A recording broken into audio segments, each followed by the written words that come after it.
stop a god.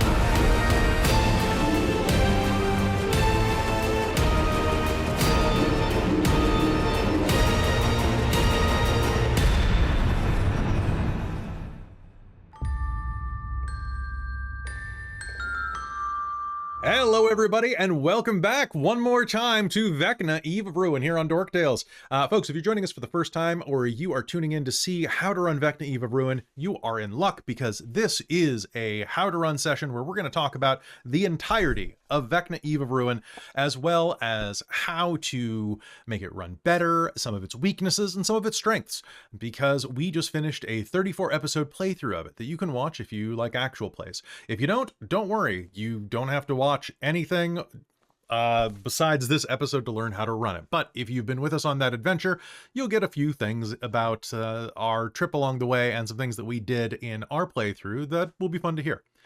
So, welcome to Dork Tales.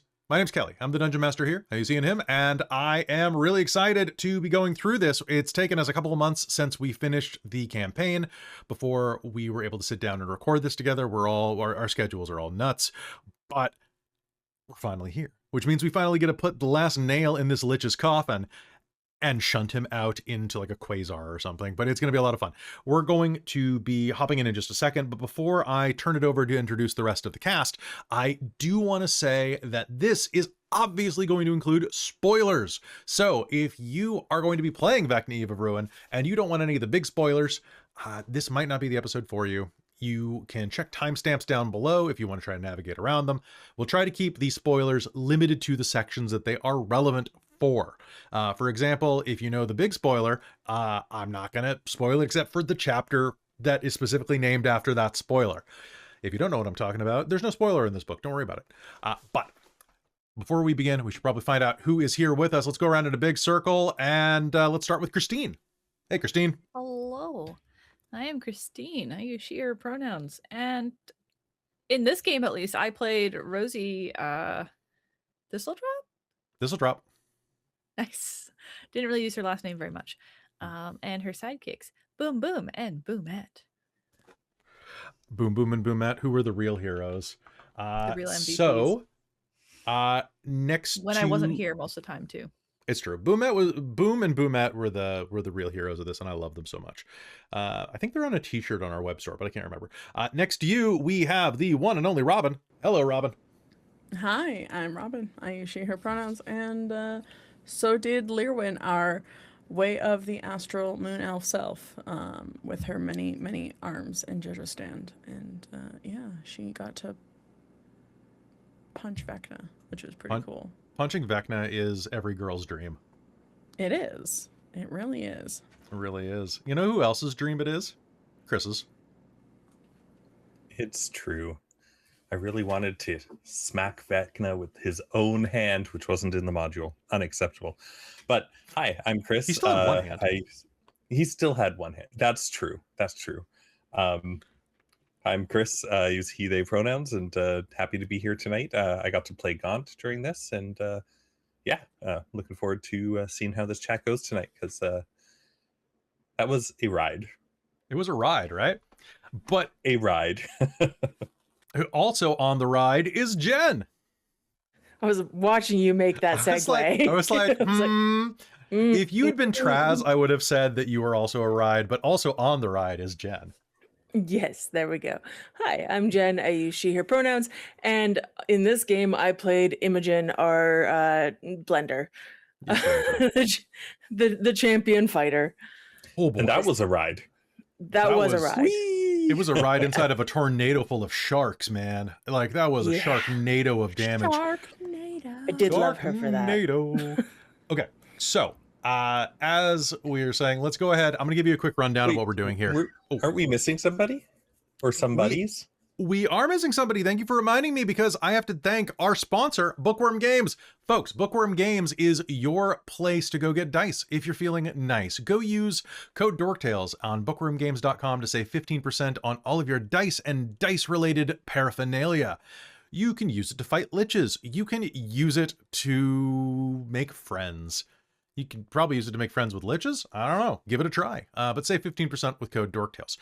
And the last thing that I just want to tell you real quick is that if you are liking Dork Tales, if you like what we do here, might I recommend that you check out the Dork Tales dice that are going to be coming soon to Backerkit. We have allied ourselves with Bookwyrm. They're not just our sponsor, they're our partners in crime and in dice production as we go and we start working on our own dice line. Now I'm going to keep this pretty brief just so that you know we have a Backerkit that is launching in mid-April. That is April 21st, actually. That is going to be raising money for the Dork Tales dice. We're going to be able to show you the dice that we're going to have on hand at that point, but there are going to be all sorts of fantastic bonuses, as well as or including coins, dice bags, 3D printed familiars, stickers.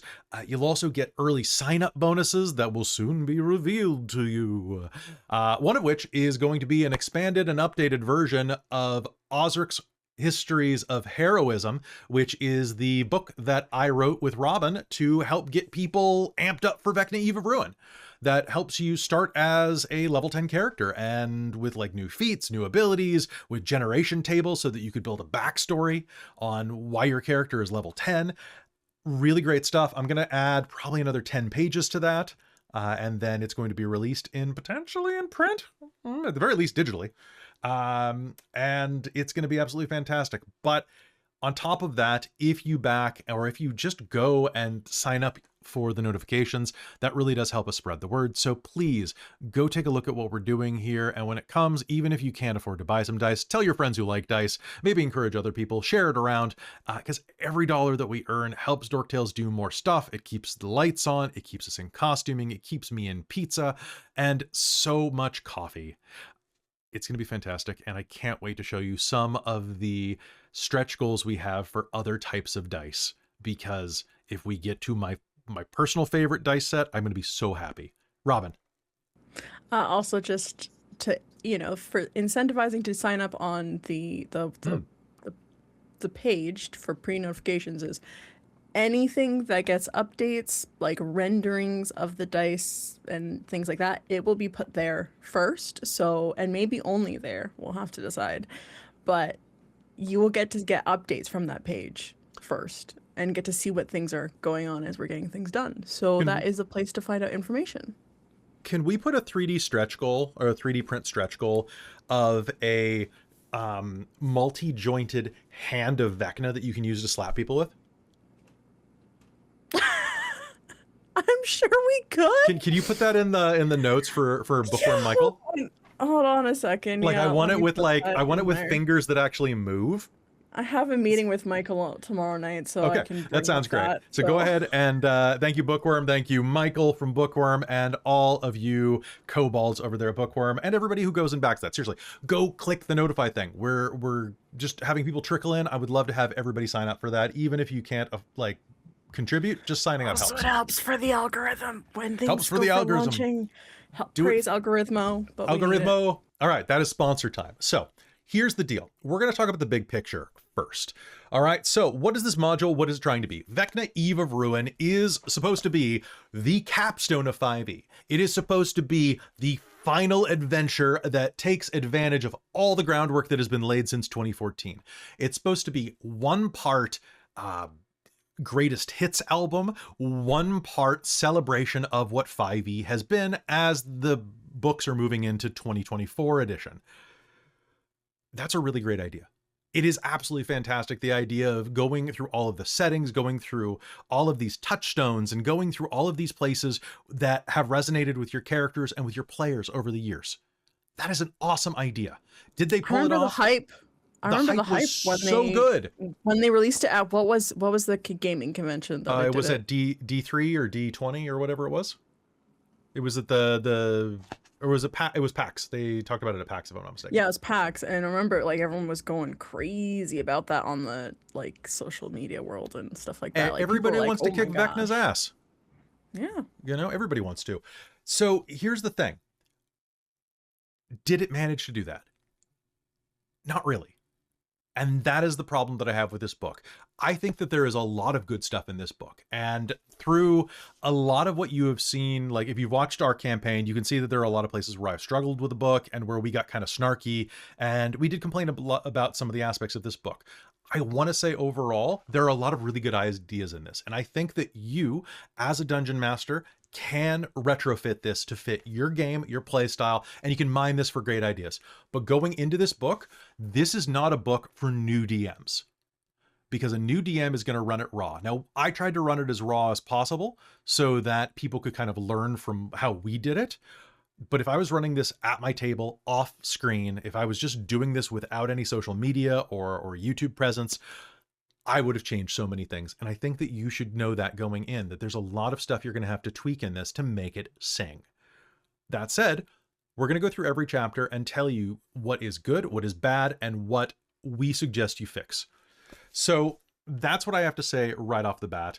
The biggest problem with the book, I feel, comes into 3 main points. The first is the level scaling.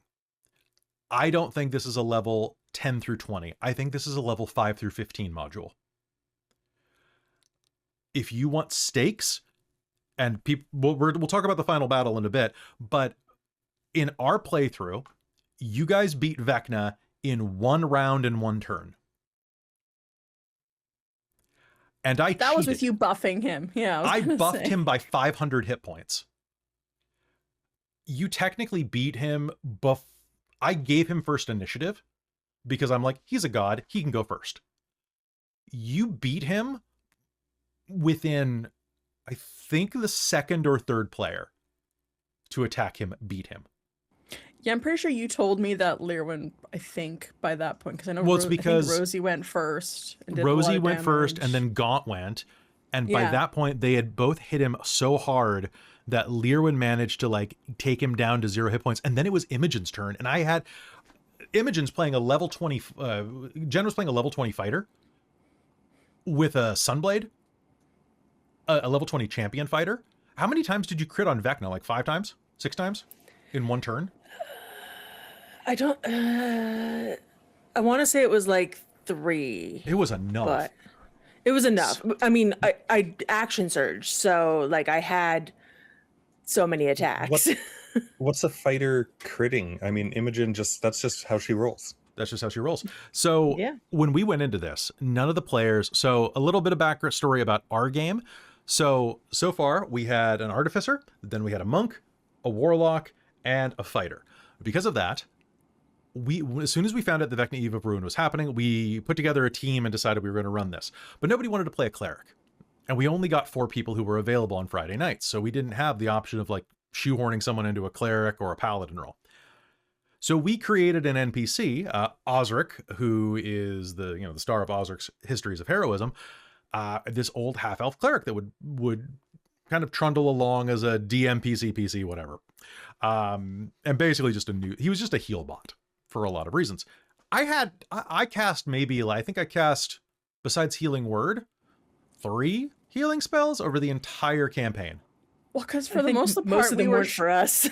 yeah, Uh-huh. we were the short, like, except for the artificer, we were all short rest refreshers. So like we could heal ourselves after a fight, get all of our stuff back, and continue on.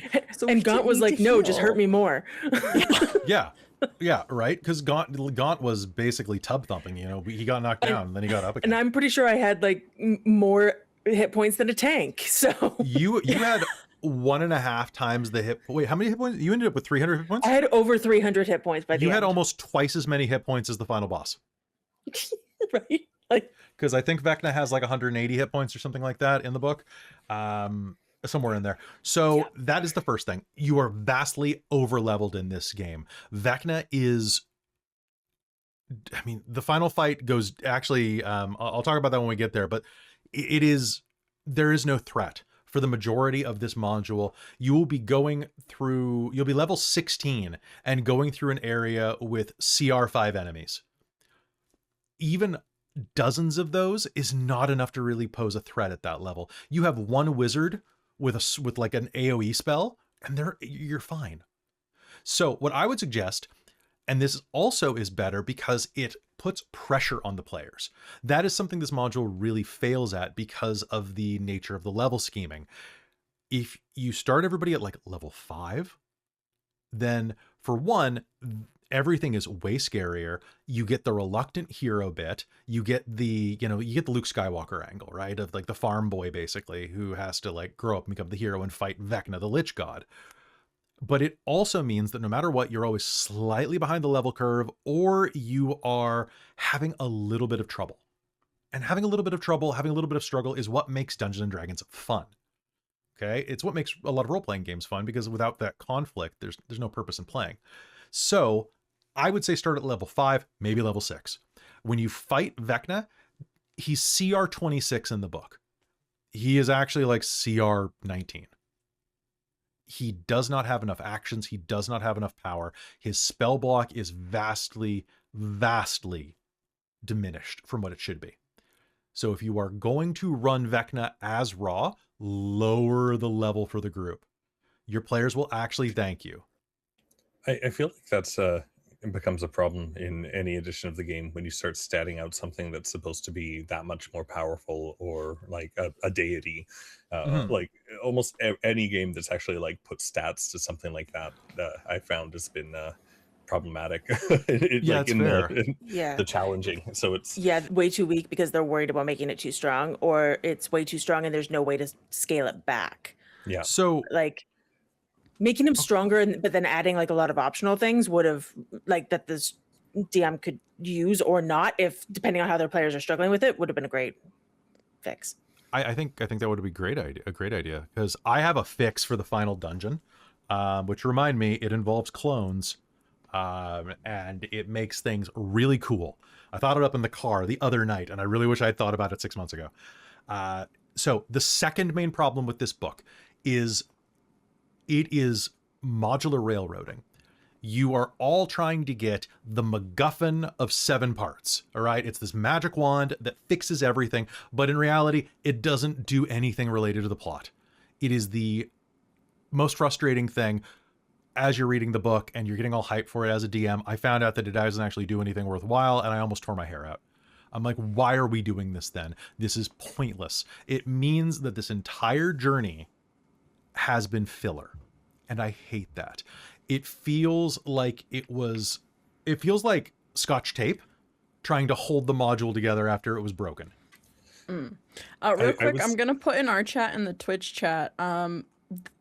This is the stats for that people have found, like, listening to the episode, for Matt's Vecna, and his HP is 1500. That sounds a little closer. Yeah. So just like a quick thing, because that fight, listening to, like, when I was looking at this module and thinking that, I remember listening to the end of Vox Machina. Yeah. And they're fighting Vecna at level 20.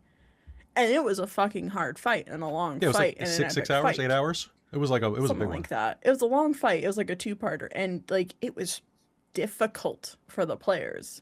And it was like, we kind of just wiped Vecna with his own hand. Well, and we had people, I'm not going to think about that. But be sure to wash afterwards.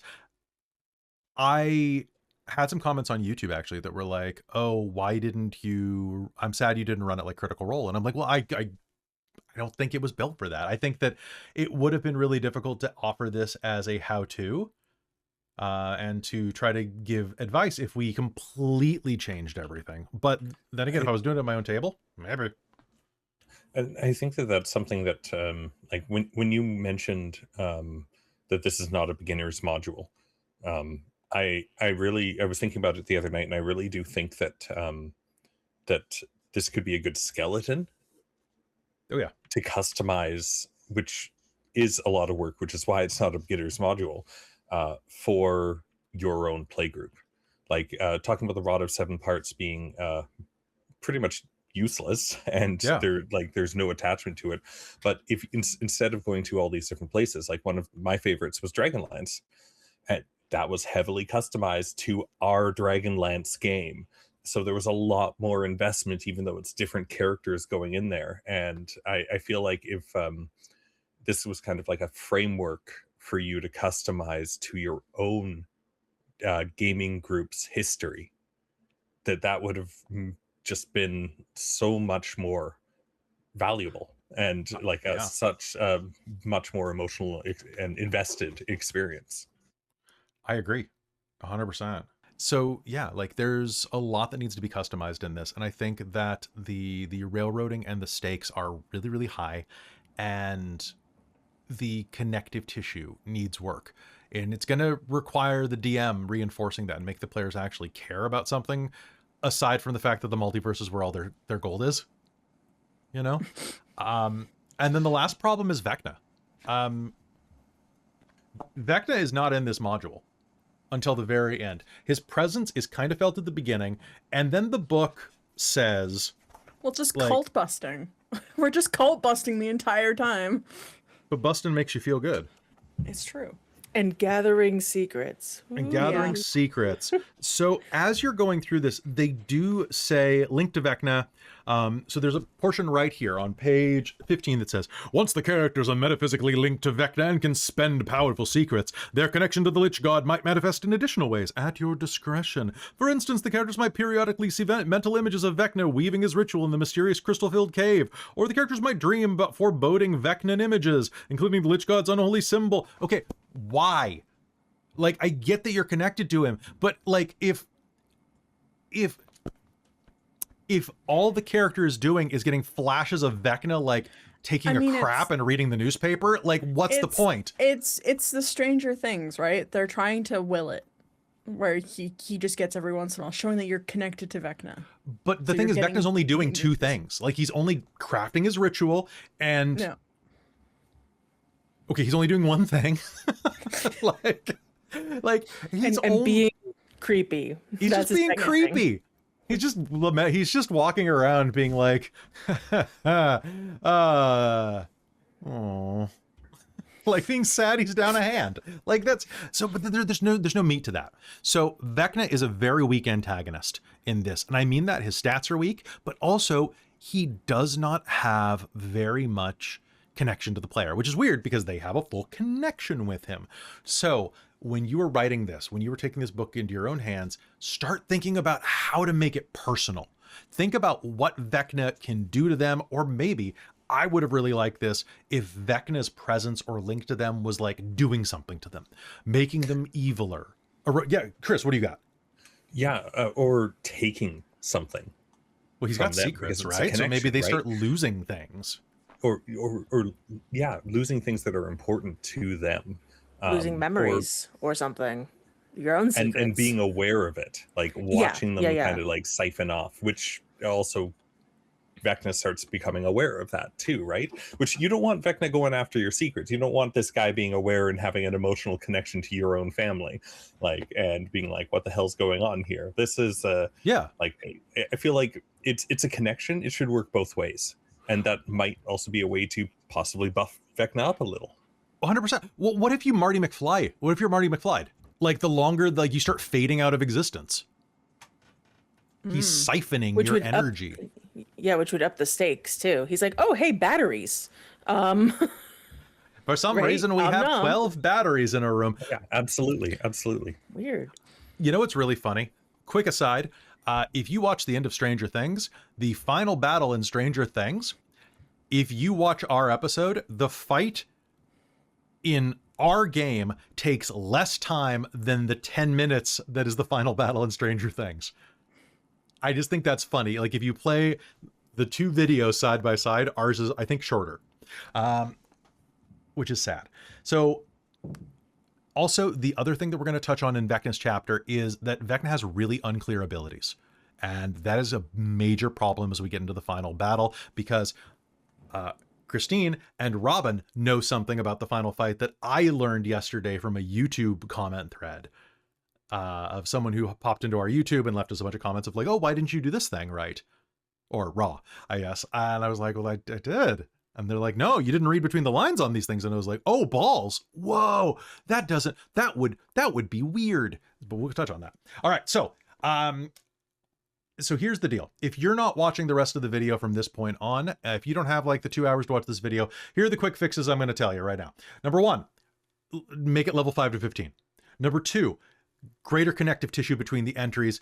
Give them a better reason for actually doing it. 3, make the rod more important to the conclusion. You're supposed to use like a chime of banishing at the end of it to send Vecna off to the whatever. Don't have it be the rod. Have the rod be the thing that actually has to do something. Only the rod can break the ritual. Only the rod is full of it's absorbed the truth from the 7 realms that it's in, and the true energy from those realms locks the universe down. It's a artifact of order, and it wants to keep and maintain the order that exists in the multiverse. Exactly. That's a great idea. But like, you need the rod to do something, or else the entire, like, I gotta ask, how did you 4 feel when you found out the rod didn't do dick? I was more mad that I couldn't like reduce Vecna to negative hit points and actually kill him. Right. Why did Cass want the rod? Cass wanted the rod. Okay, so there is a big spider wolf called Mishka, or Misha, Yes. that can only be released with the rod, if I'm not mistaken. And he wanted to go there and be like, I'll free you, so now help me beat Vecna up. It was literally for it was for like a crossover event. Gotcha. Which is why when you guys totally did something that took a chapter out of the book, I was not upset. So, real quick question, and kind of going with like Vecna, because you mentioned the Sunblade, and it's been kind of, it was a question I was wondering, because we were very powerful. Mm-hmm. Do you regret giving us so many magical items at the beginning of the book? I regret giving you the Sunblade a little bit. I feel like I should have given you like, and I didn't even ask for that. You were like, here you go, have a Sunblade. And I was like, okay. So guys, what happened is okay, background on this, and I'm gonna keep it to 30 seconds. Before the book came out, we thought that it was going to have all sorts of stuff on how to level up your characters and take in a level 10 character. There are 2 charts that give you like your background motivations. So I wrote a 60-page book that helps you build a level 10 character with a backstory that you should go buy on Dungeon Masters Guild. And I'm going to correct you slightly. At first, we thought it was a level 1 to 20 adventure because that's what was advertised, and we feel gaslit because now nothing says that it was ever 1 to 20, and people are like, it was never 1 to 20. And we're like, we all saw it. We all saw that it was level 1 to 20. And then they went, nope, it's actually 10 to 20. And we're like, okay, cool. So they're going to have cool ways of us getting to level 10. And no, nothing, none of that. I need like a Mandela effect thing, like to click on the screen whenever this happens, because like it's alternate timelines. Yeah. So, Robin, you've read Storm King's Thunder now. I have, yes. You know the whole end story portion? Mm-hmm. And you've noticed how it doesn't get seeded to the players at all? There's actually no way the players are supposed to find out. That is what's gone on with Vecna. Yeah. And the Rod and Cass. Yeah. Because 100%. I've only understood it now reading the book here as we've kind of been going through. And they even say, although it's unlikely, the characters might become suspicious. Like, they've got this whole backstory, but there's no route for where you're supposed to find out about it or do anything with it. Because Lirwin was sus. It's just for the DM. 100%. Like, I think if a DM... I've turned over this PDF to all the players now, so they are reading the book as we're going through it. So, just so you know. So I think if a DM looks at this and figures out a way to bring this plot in, where they can seed some suspicions, but nothing big, and really actually have it be a thing, this could be good. Mm-hmm. Yeah, 100%. This could be fun, especially if you want to play this game as a tabletop, spend a few years potentially playing it. You can really milk this for something good. Between the first chapter and meeting the wizards, your characters can potentially have gone apart for years before the rest of the story continues, which is weird. I think they were trying to write it old school for a slow tabletop. I think so. And And some of the Yeah. advice that we're going to give is a little slanted because we're an actual play channel. So we do try to do things that are more fun to watch. Yeah. Yeah. But also, I wish I would have given you like the maybe not the sun blade, maybe like the afternoon blade or something. The moon blade. Right? The moon Yeah, blade's a but thing. yeah, like I agree with Christine there. It much like, and I keep kind of going back to it, but much like other modules I've been a part of, Dragonlance wasn't this bad, but actually because pretty it was okay, in one world, but it wasn't as bad as the thing I'm about to say, because it wasn't because it was in one world, so that made sense. But Radiant Citadel and Vecna suffer from the same thing, which is these disjointed chapters that have no connective tissue and basically are designed for, I'd say, if you were going to run it as a whole, are designed for that slower table run of you have a DM who's willing to milk things and to add stuff and to just use it as a framework rather than this is everything that you need in a module. And while I respect that in a way, I don't think it was ever like it's not like they knew that that's what they were doing. I don't think. I think they stumbled upon that by accident. I feel like this didn't really get play tested because reading, It feels it's like, rushed. oh, that's kind of cool. Oh, that's fun. If you don't think about it in the sense of, well, how do the players find out?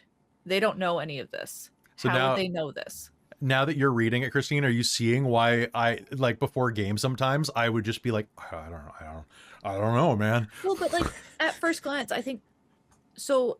Me being a newbie DM, like how many years ago? 6, 7, picking up Storm King's Thunder, going, oh, this sounds fun. I could run this. And then really starting to realize that there's no method in it for the players to know any of this. It's just my knowledge. I'm hoarding the knowledge like a dragon, and I have to figure out how to seed it and how to give some bits out. My number one rips. thing, secrets are not interesting if you don't find them out. And Exactly. a lot of So like just straight reading this. So if they did read test without people thinking critically for that, this sounds fun.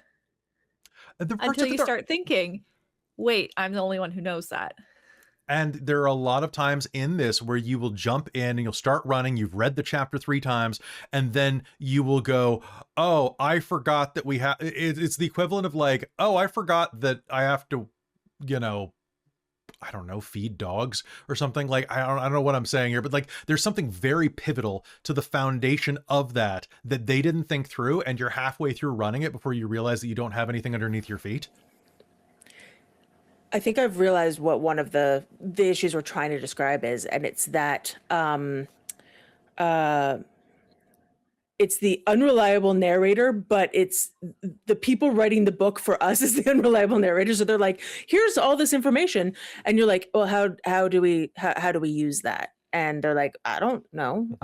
Which is the ghost away. Yeah, right. Like it's like, no, you don't. Your characters have to find out because, like, in chapter 2, they have to do an int 30 check to find out. There's I went through a long time ago another game that was 2 level 20, and it was the Dungeon of the Mad Mage. Very railroady, but it actually has a lot of stuff that the DM would tell us after it happened, because there's so much in the book, he said, that is like a lot of really, really cool background information. But it, like he said, like it literally says at one point, there's no way the characters will find this out, but this was blah blah blah blah blah blah blah blah blah, and because of this and this and this and this and this, and he's like, this is just so cool, and they don't have any way to put this here, and I wanted to share this with you. But so after we did those things, it's just like, oh yeah, like why would you even put that in there for this kind of a game if you're just doing it and to tell one person, and it not to be something that especially something that can really add to the story from the people who are in it. So the beginning of this chapter where they say you have to make the int 30 check to be able to figure out that it's or it's not, least, not even who it is, but it's not to be suspicious. You're supposed to be a level 11 in this chapter. Yeah, so I think that you Which might have been means able to unless do you it have with a Flash of feat, Genius. Yeah, unless you have something like that, something that you can add, it's Bardic. literally impossible because the highest you can roll possibly is 29. Yeah. Which that is what in 30 is supposed to be. That is the check that is the, for like, if you're a dungeon master, if it's supposed to be impossible, you're supposed to do DC 30. But that's such a stupid thing, because like, why roll if it's impossible? Because they want to have the illusion of choice, which is something that all dungeon masters should learn. Don't let the players roll for something if you don't want them to have a chance of succeeding. Because that is the one moment that they will roll the nat 20. That is the one, like, if you give them the chance to succeed, that is, you can't be upset if they succeed. Period. Like, you got to be ready for it. Okay. The other things that I just want to talk about real quickly before we start going is you need to double check how long the rod has been separated as well, because it is in all of these other worlds, and some of the stories have it being there for hundreds of years. Others have it being there for like a long weekend.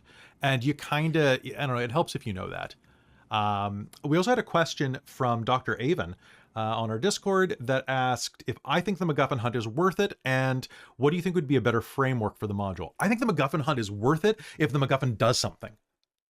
If it is just a red herring MacGuffin, then what's the point? I mean, hell, just it's the key to get into wherever he is.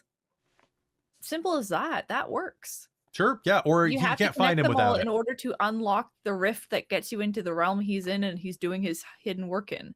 Yeah, he's locked it down, and only an artifact can break the seal. Yeah. It's the backdoor key to his house. So yeah, perfect. So I think that's great. I think other things that you could have it be is that you have to collect secrets from other realms. It could be that, or alternatively, you could have to collect truths from other realms. And they have to be like big, important truths, like, you know, that the actual true king is this guy, or that maybe Raceland truths about and secrets about Vecna in particular to potentially get into Vecna's area, like yeah, might be a way to make it more Things to present help during the story. Help the last thing in the last chapter that we kind of glossed over because it's kind of silly, but the thing of like, you have to potentially make choices about things to go through. That could be something you learn from Vecna. Okay, we need to go to this, open this thing, and then do that thing. Yeah, I was gonna say, if you are going with the whole like secrets or truths or whatever, make them worth something else or more. yeah, like make it yeah. good. So the other thing I I would stopped say, remembering we were supposed to be doing that. That we were supposed to be collecting secrets because I didn't care. you're right. Well, they're so OP. So make Vecna an active villain. So even though he should be sending lieutenants out or something, you can't tell me that he's so unlikable that he doesn't even have like a couple of dragon characters. And by that, I mean like the TV tropes version of the dragon, like lieutenants. He doesn't have a Darth Vader that he can send out at you. Come on. Like, seriously? I mean, I guess technically Cass is Darth Vader and they're not friends anymore. Yeah. If we were connected and he knew we were coming or something along those lines, right? Because we're connected. So that goes both ways. He should have been harrying us with all sorts of villains. He should have, yeah. And he should, you know what he could have done? He could have had a major villain from each one of these worlds show up to stop you, because he's created the League of Doom, or the Legion of Doom. The Legion of Doom to throw you. He's got his Injustice League. I mean, right? The thing is, he works in secrets. He could have secrets from each of these villains and is using it against them. Like, he deals in secrets. Why could he not use them to Strahd, I know what everyone? you did. I know I know who's the mother of Luella. I saw your journal. I know what you did. No, not my journal. I know you're not an incel. I know you're an incel. No, not my DeviantArt account. Yeah, you know what's up. So make him active. connect him to the realms. And then finally, I've seen a lot of things that say that the universal tourism angle, you've got your passport and it's time to start multiverse hopping, that it doesn't work. I don't think so. I actually think it works really well. I think you can have a hell of a lot of fun with it, and you could really use it to celebrate everything. But I really liked having the guides. That was really cool. I loved having people guest star in and have the guides to the multiverse, because it connects you. It connects you to want to help them more. If you're not from that world, it's something like, oh, this is someone I'm actively going to help by kicking Vecna's ass. That's who I was trying to reference earlier when I was before we segued into Bookwyrm games. I'm like, are we missing somebodies? Oh, Osric. Yeah. Osric. All the and guys. all the guests, Kelly. All the guests. All the guests. Oh, yes, all the guests. That's what he was saying. We're missing all the guests. Oh, yes, of course. But yeah, no, totally. Because like what we did is we didn't have anybody who could commit to the full-time 5th spot, but I did manage to convince somebody from each one of these worlds that we had played in before on Dork Tales to come and visit for a bit. So it was great having these little side adventures with, you know, old friends coming back. And even though we could often, some of them, we could guess who was showing up, it was nice to be surprised. I mean, sometimes I knew that a couple times. That first surprise was great when you brought Trazen, and we had no idea, and we're like, "Oh, well, this is happening." I know we talked about this, and it'd be cool, but oh, it's actually happening. It's actually happening. Because I gotta say, my favorite was Zoe, because I don't get to game with Caitlin anymore, and that was not something that I was aware of until like I guessed it like right before, because they had to coordinate like getting into like a secret other room and like figuring things out and like have another house. Yeah, it was just like, oh my god, yay. Well, and then you get, so if you want to know more about some of this, you can watch Cold Iron, our homebrewed Wild West inspired fantasy epic that's on Saturday nights. It's so good, but it has the character. But yeah, I'm extra, guys. You should always be extra with your players. You should always try to throw the best party possible. So I think you should do the tourism angle. I think it's great. I think that you absolutely should. And if you can write an NPC to tag along and act as a guide, do it. But we'll talk more about that in a minute. Those are what I would say you need to do to make this game better. We're about to go into a chapter by chapter breakdown. And what we're going to do is, like, I'm going to give you a brief summary, then we're going to talk about it, then we're going to move on, because we got to get these pretty quick. If you want any longer discussions on these chapters, join our Discord or hit me up in the YouTube comments, and I'll do my best to give you some answers. Okay, so let's start this off. Chapter 1, Neverdeath Graveyard. You guys are all in Neverwinter, and the Lord Neverember hires you to go check out some people who are disappearing in a crypt. You go down into this crypt, you fight a bunch of stuff. Turns out there is a cult of Vecna down there. You go and fight it, and at the end you disrupt a ritual that is sucking the secrets right out of people. And when you interrupt it, you are thrown into the Shadowfell and gain a permanent link to Vecna that allows you to gain and spend secrets. So that's the premise for that. It is, as a dungeon, it's fine. It's honestly a pretty good introductory chapter. I think that any story should start with a cult in a D&D game. Cults, they're staples, man. Start in a tavern, fight a cult. Those are classic D&D fare. I really like that. I think that overall the dungeon is pretty good. I really like the dungeon that you have to go through in the Shadowfell more than I like the dungeon that you start off with. I think it's way more flavorful. The antagonists have like really cool abilities and they're really gross. I really like that. And it's got lots of ghosts, which I love. I think that the first dungeon has a couple of rooms that do drag a bit. And when you're in the Neverdeath catacombs, it can be a little rocky. That's my bad take on that. Overall, I would say that the worst part about this is that after this, as Christine said earlier, it can be years before Vecna's ritual picks up and the Wizards 3 connect you to the next chapter. That is crap for keeping like a sense of continuity going in this story. So I would say make it immediate. My solution, or I just had an idea, because you're talking about like the leveling system, and you say you want us to do this at level 5. Do this initial adventure, do a different module that will bring them to level 10, if you want to continue doing the high level continuation of Vecna, like literally start with this thing with Vecna, go to a module, and then have at the end of it or partway through it, have the Wizards 3 interrupt it with the Vecna thing, and then it feels like you're tying the two together, like, and it feels like you almost forgot about this, but then it actually doesn't. Especially if the module is in one of the other planes. Like it is something in one of the other planes that you go to or has some sort of connection to somewhere else there, because that just adds that much more emotional value there. I think that's a fantastic idea. Like that's a great way to use the modules, the other information that's out there. So the other thing I would really suggest is that the ritual that combines you with Vecna and like merges your essences with him so that you're the only ones that can stop him. I don't think that should be the only thing that does it.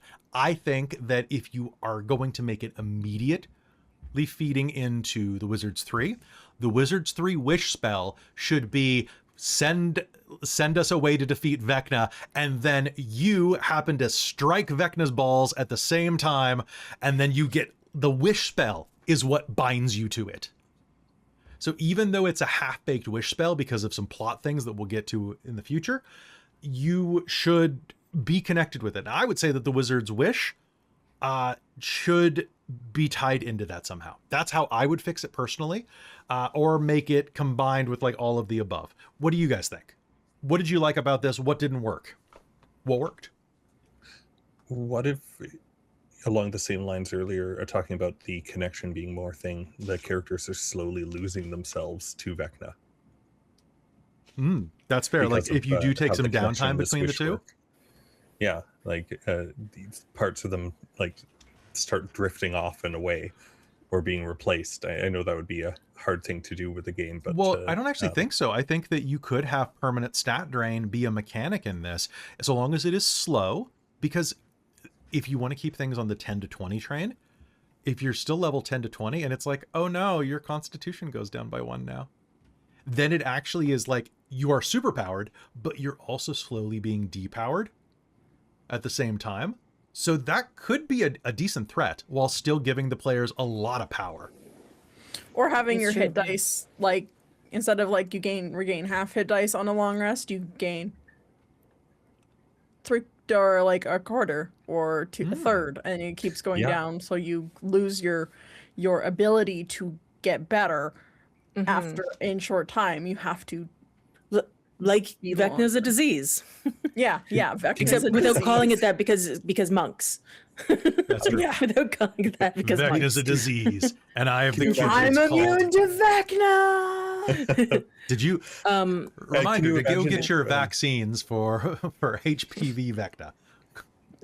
Can you imagine the final fight?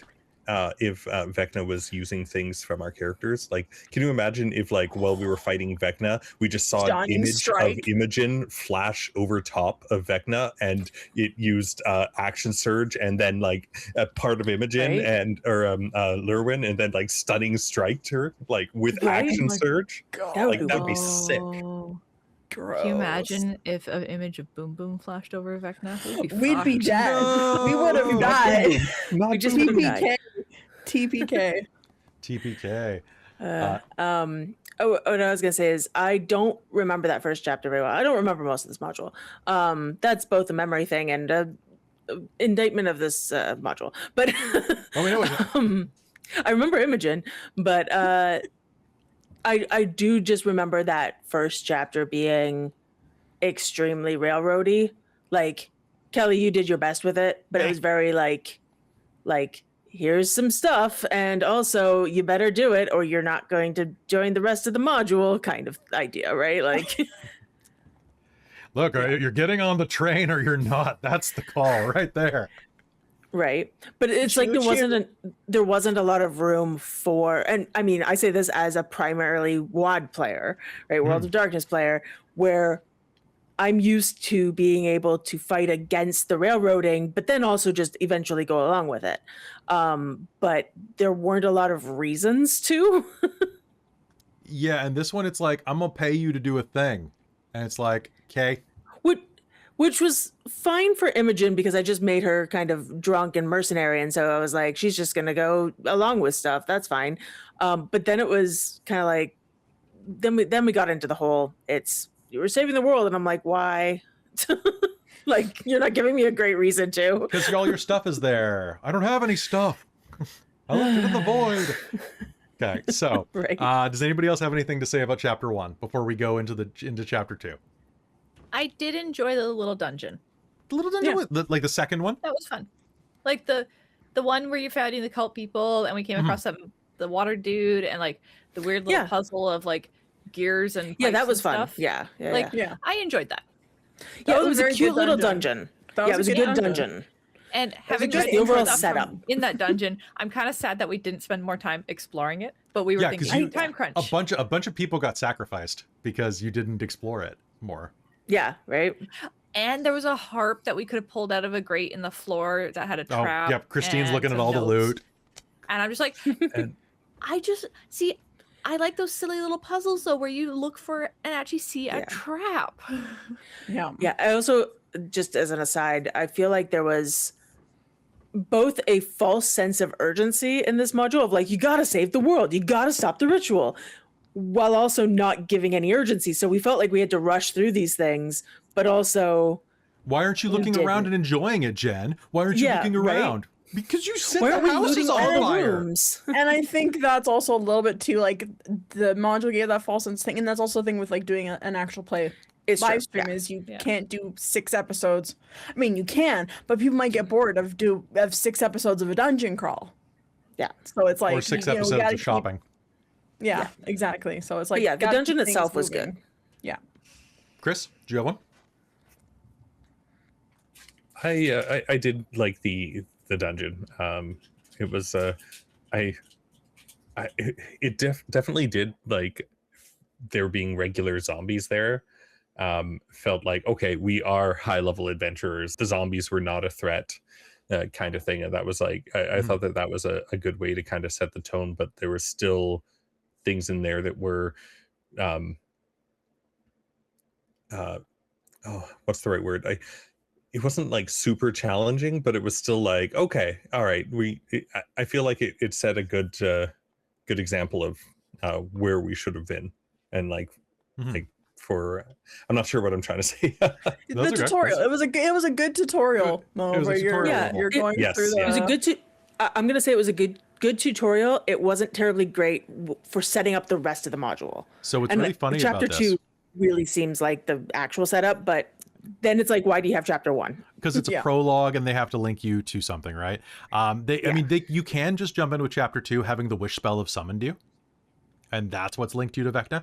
The other thing is that this actually isn't the tutorial. The tutorial is a downloadable module called Vecna Nest of the Eldritch Eye.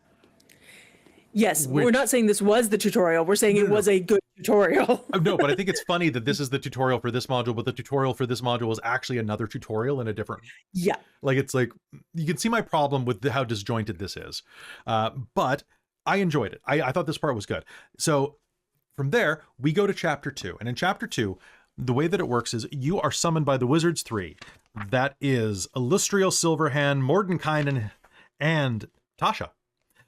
You are summoned to the Cerulean Sanctum, the Sigil Sanctum in Sigil, to go and solve problems, because you have been summoned there by a wish spell that went awry.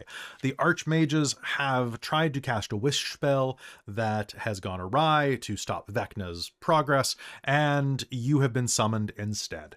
So from there, they give you all of the details. They say, oh, we're too tired, we cast wish, so now we're on the couch, you know? And then there's a ticking clock, because all of these like level 20 plus magic users are out of commission and they can't help you. You have to jump in and do all the legwork. You have to get out there, you have to go collect the parts of the rod. They give you the story, you know, you're the heroes now, go do the thing. Cool, good setup actually. I like it in a lot of ways. I think that from there, they send you into your first mission, which is to go into Faerun, into a place called Webb's Edge, which is a dungeon of Lolth, if I'm not mistaken. And that's where the first piece of the Rod of Seven Parts is. I have almost no notes about that dungeon. I thought the spider dungeon was fun. Was it perfect? No. But you know what it had? A giant spider dragon at the end of it. And if you have a giant spider dragon, you can make up for a lot of things. The boss is great. I hated that dragon. First time breathes. I've ever had to pull. It has- Yeah. it has I a- had to pull a yellow card on that because I was like, Yeah, nope, yeah, nope, can't do it. Nope. Because it had a breath weapon that was definitely cotton candy and not spiders. And I love it. I loved it as a fight. I thought it was good. And if you're doing that, go in there, use the dragon's abilities, have it run up the walls, go, you know, have it like do spider stuff, have it swing and make quips at you, you know, have it just you know, have Miles Morales Catch bad guys. It needs to get pictures of it. It needs, have it take pictures of itself with a camera Lyrwin set needs up. pictures of Spider Dragon. Yeah, have oh God, have I like want a to play little. that PC in that dungeon now. Just I like trying definitely to get do. pictures of this. You have like a dwarf who's just like, I need pictures of Spider Dragon. All right.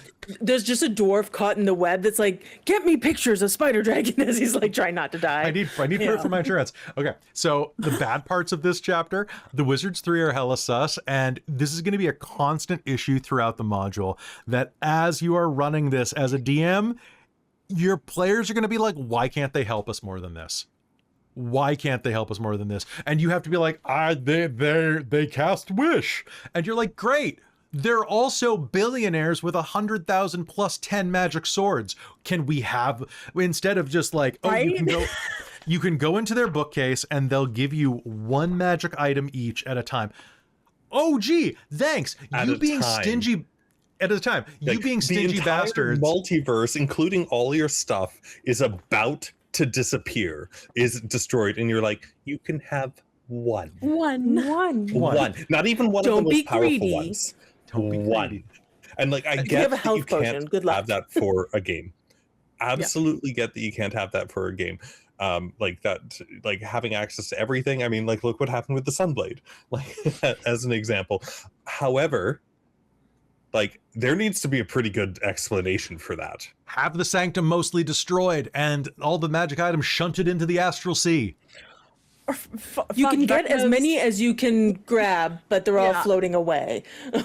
Or Vecna's done something that has fucked with the Sanctum Sanctorum with the Wish spell, backfires, and it's fucked a all the reason. magic items. Give us all the magic items we can carry, and then as we leave the Sanctum, all their magic goes away Exactly. Yeah. Exactly. because it only works in the Sanctum Right. for some reason. And then another suggestion is, so like, you're mad at them, right? So like, figure out something to do with the magic items, because that's just dumb. The other one is, are you telling me, I changed this for my game, but are you telling me that the wizards are too exhausted to pick up the Sending Stone and call for help? Now, yeah, you guys are the only ones that can stop Vecna, but that doesn't mean you're the only ones who can help find the rod. They can't call frickin' like Elkhart and like the D&D cartoon cast and they can't call Venger. I'm so mad Venger wasn't in this book, by the way, and that is my biggest complaint about the entire module. Justice for Venger. But like, honestly, really, where was Venger? Venger should have been in this. It should have been like Venger, Eve of Ruin. I have to rewrite this book. 1 second. Okay, we're writing Venger. So that's what I would say. Like, you need reasons why they can't help you more. And I think that's a great way to put in NPCs and NPC guides in other worlds. They should be able to be like, that's what I did in mind, to have an excuse to have the other players come and join us for a little time. They're like, oh, we have guides to these other realms because you're going in blind. Like, they'll help you like learn the customs and, you know, help you navigate. Super useful and a lot of fun. And they make it so that you actually, oh yeah, where's Elminster? Where's Gale? Can't you just like shunt Gale through the portal and have him like And explode them? yeah, just explode right. Vecna. Just, it's great. You know, I would have taken reasonable. smacking Vecna across With- the face with Gale's hand as Yeah. a second to his that own would be a hand. second. Okay. Well, there we go. Yeah. So I think that there needs to be some clarity there, because so many times in this adventure, you'll meet up with people and you'll be like, the multiverse is at stake. And they're like, screw you. I'm not going to loan you $5. And you're like, what are our priorities? Are we both speaking common? Are these different types of common we're speaking? So yeah, it's so bizarre. It's so bizarre. And that's one of those things where it's like, yeah, we get it for not making us overpowered, but like, please at least give us a narrative reason why you can't call on these. Because yeah, you have Mordenkainen, Tasha, and Tasha has literally What's the slept third with one? 90% of the 9 hells and the abyss, as far as I understand. She can't call an old booty call to help out. Like you are having the big names of the wizards, and they can't do shit or don't have connections. Like bullshit. I didn't see Edagon until the final chapter. I'm just saying. Yeah, it's true. But anyway, it's wild, guys. Like there needs to be some reason for this. So that's my suggestion. We also have a question from Ceylon. That is, what would have happened if the players had discovered a certain secret in chapter 2? And Lyrwin almost did. I would have ran it exactly like that and probably had somebody seeking out the rod or trying to blitz them. Alternatively, there is a secret that happens that I don't want to say now because it is a spoiler that you can find out in chapter 2. Theoretically, and this is one of the things about D&D that can be very frustrating at times, for a lot of reasons, there is a magic item that prevents the characters from ever knowing the thing. Even if they know the thing, they don't know the thing. It's that powerful, and even if they get the roll right, no, they didn't. And that can be very disempowering. And a lot of DMs, particularly like old school DMs, like 2nd edition, early 3rd, and before, will say, well, that's just the way it is. Like, that's just the way it is. Like, just deal with it. And I think there is some merit to that. But at the same point, it can also be very frustrating. So just be very mindful that if your players figure out the secret, maybe approach them and say, all right, here's the deal. Maybe you as the player realize that, but let's lean into this, let's lean into the fun of the character not knowing. Or you could totally Cassandra it. If you know your Greek mythology, you could have one character that's like, he's a chicken. He's just a chicken in an outfit. And it's Chicken Boo from Animaniacs. And then nobody else believes you because magic prevents them from believing it. But I probably would have just ran it that like the big reveal would have happened way early. Also, I love the fact that I'm reading the chapter and they're like, although it's unlikely the characters might become suspicious, it's like, how the fuck would we not be suspicious? That's such sussy attitude. Yeah. Well, because that person is a dick. In canonically, he is a dick. They're a dick. But yeah, so I don't know, guys. So when we get to that chapter in the future, I will tell you what my fix for that is, ways to make it a little more exciting. But I think right now we'll touch on that in chapter 9, 10, something like that. But does anybody have anything they want to say about this chapter? Pretty standard setup. You fight a dragon. It's dope. Like, this chapter made me really excited for the next chapters in the book. All right. And then we get to chapter 3, where they throw us off into the astral sea. Welcome to Spelljammer, bitches.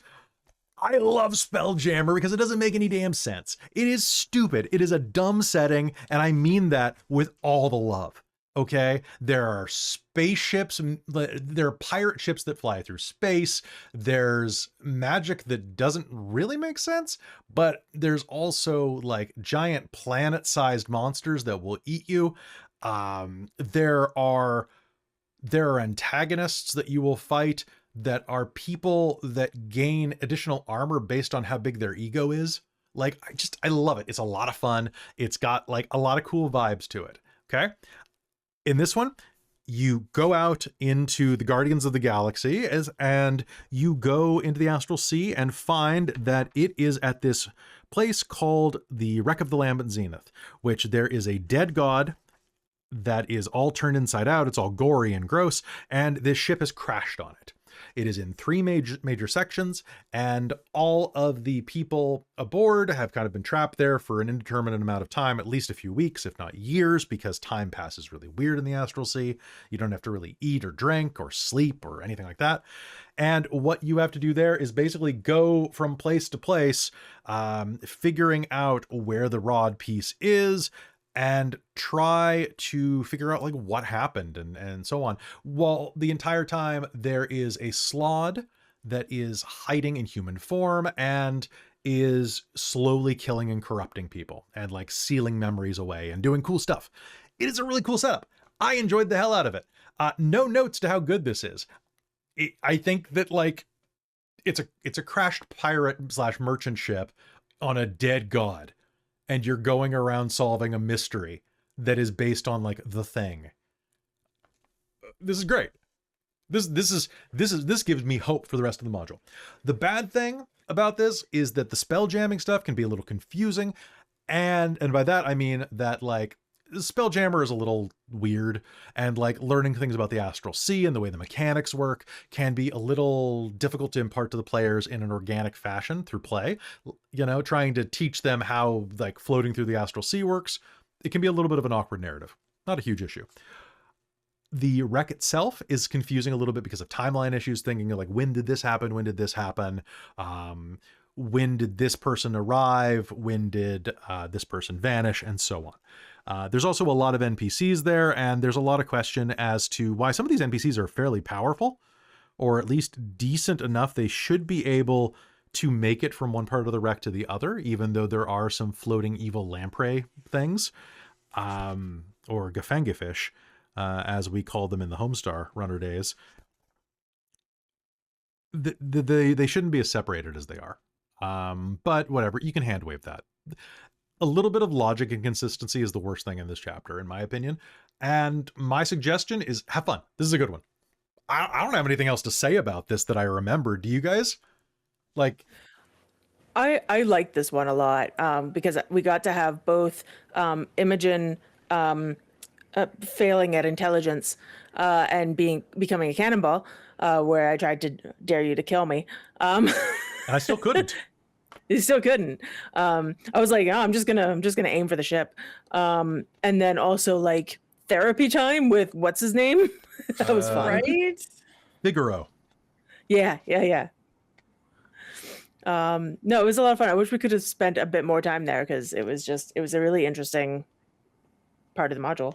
Yeah, and then you had the big fight at the end against the inside of the Heart of Havoc, so like the beating heart of the dead god, and had to fight the, what the hell was that thing called? Oh yeah, what would have happened if Lyrwin Herdioid drank the goo? Because I took some of that goo. Oh, I don't think anything. I think that was just something that we improv'd. Okay. I think I had it in my notes what it would do. So the goo, you're talking like the god goo? Yeah. I don't know. Havoc's I would have made something up. So if your players decide to eat the god goo, I would say change their stats around a little bit. That's always a fun one. Are you sure you want that? Okay, you gain a point of constitution, but lose a point of wisdom, or something like that.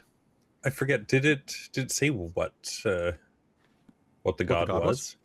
Yeah, I think it does at the beginning, actually. It's been like a year since we ran this, but because like you could do so many different things like with that, like even outside of mechanically things, like if it was if it was a god of war or combat or something like that, maybe you just tell the character that, you know what, you start getting really pumped whenever the idea of a fight starts happening, or like just something like not necessarily mechanical benefit, but kind of like, okay, you know what, this is something that maybe just keep this in mind from now on, because you've got a little bit of the essence of whatever the domains were of that. So it's a god called Havoc. So I'm pretty sure he wasn't a god of peace.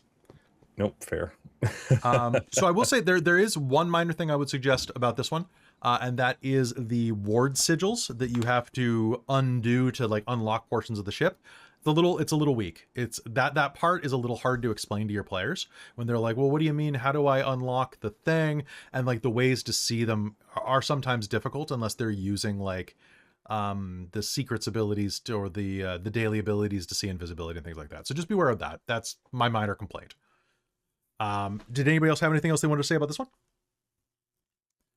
Okay, so next we're going to go into the most uneven one of the entire book, because I think that when it sings, it sings, and when it fails, it fails. And that is, we go to Eberron, which is a setting that I absolutely adore. If you like steampunk and like, what, 1910s type of vibe with like newspapers and rebellions and giant warforged monsters, it's dope. So in this one, you go to the world of Eberron, which is a game that you should play that setting more. It is a place with like, you're in the Mournland, so it's a place with unreliable magic. There are ruins everywhere, giant mecha that people used to fight in the last war. And it also steals like people's secrets and memories and things like that. It muddles magic. And what happens is you have to kind of do basically a hex crawl across the terrain looking for the giant robot that is holding the rod piece inside of it. Now you can't find it directly because the Mournlands disrupt magical energy, so you could only kind of go, it's kind of in New Jersey, we don't know where in New Jersey, type of thing, right? Along the way, you are going to encounter quite a few Warforged. So you've got some people who are Warforged pilgrims. They are robot people who are just trying to, live their best life and are in a conflict with some veterans of one of the local nations. You need to find this magic item that will allow you to track where this rod is, called the Docent. There is also a scouting party of cultish assassin robots, kind of. They're basically a cult, like a war cult called the Blades, and they are constantly causing trouble. You're going to encounter them several times. You settle a dispute between the two warring factions, then you head out to the giant Colossus. There you have to do a dungeon crawl through a giant robot. That should be the coolest freaking thing in the module. And it's kind of not. I was so excited at the idea of going through the giant robot, like Shinji getting the giant robot, and find the gold.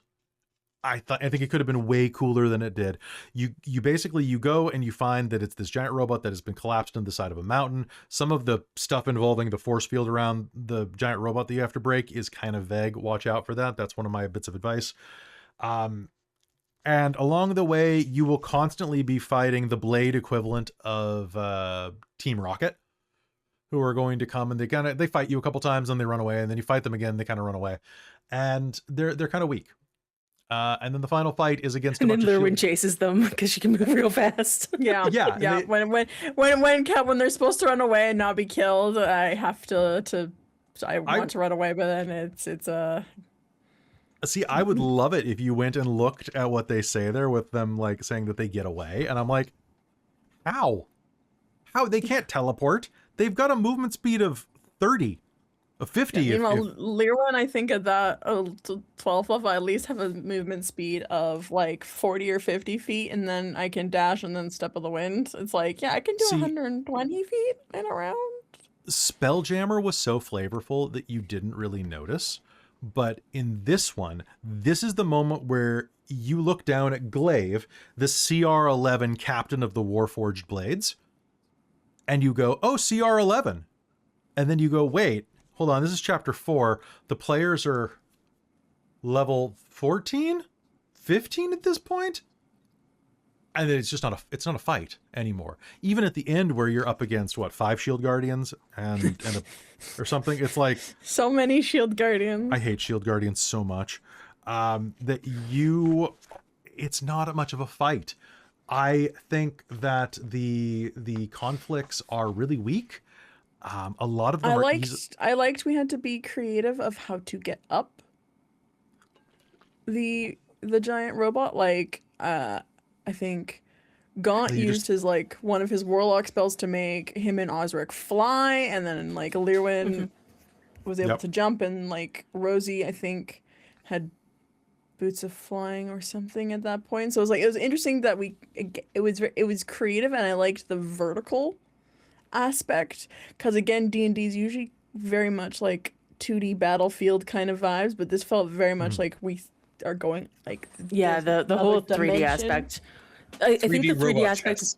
wasn't Yeah. done super well in the module, but Kelly did it well. Yeah. Oh, thank you. Well, because you guys also like started breaking through parts of the robot and things, and there.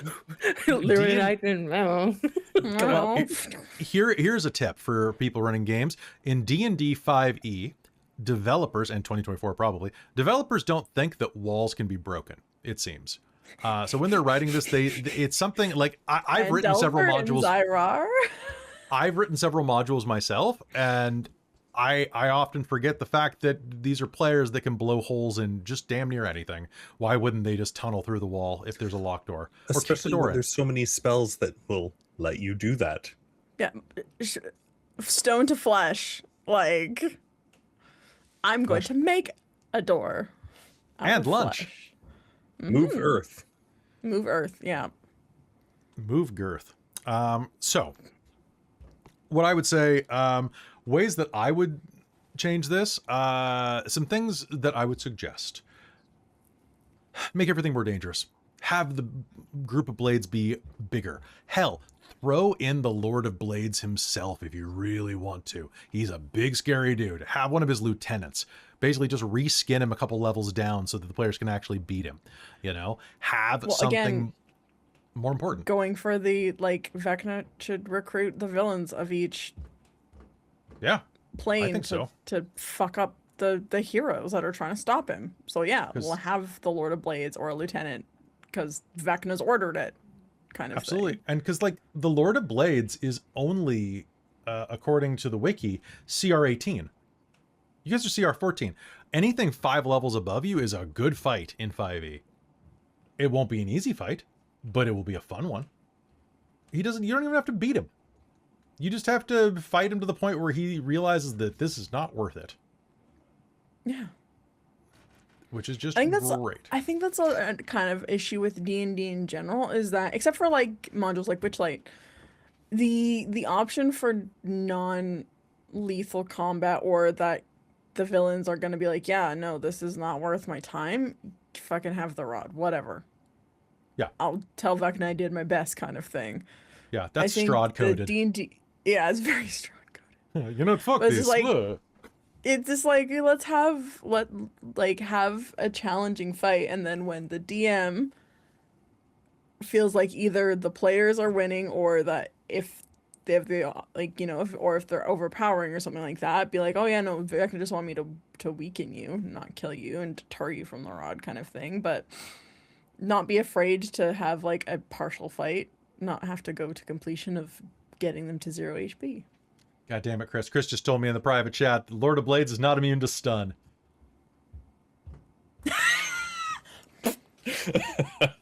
Bop. Sorry, first thing I looked for when I Bop looked up on the his nose. stats. just flick him in the nose and suddenly he's like, oh God. So yeah, the other thing you could do, make the inside of the robot a little cooler.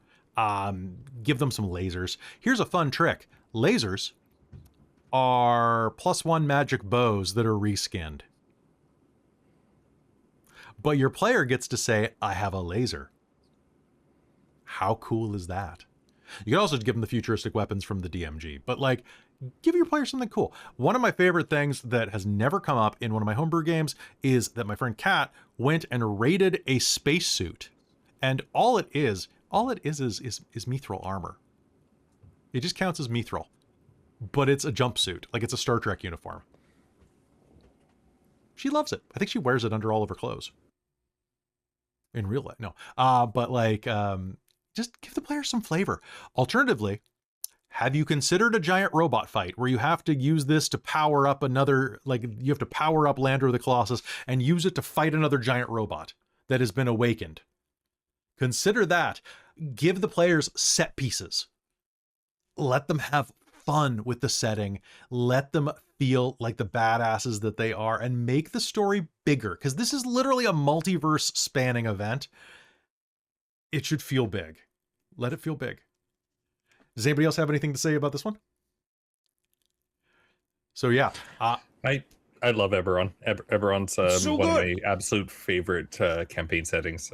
So there are five I did enjoy things that going are there. immune to stun in D&D. was Strahd one of them? No, it's not. Nope. Helm Taurs, Revenants, Demi-Liches, Tiamat, and then some constructs and undead. But like, yeah. Not the yeah. Lord of Blades. Not the Lord of Blades, but Tiamat would be immune to stun. Because she's stunning. That's why. Yeah, Hey, folks, it's true. we're going to take 5 minutes to go grab some water, but we'll be right back to talk to you about Barovia and our journey into the Dragonlance. Which is honestly it's a weird chapter that I really liked. So we're going to touch on that in just a minute. See you in a second.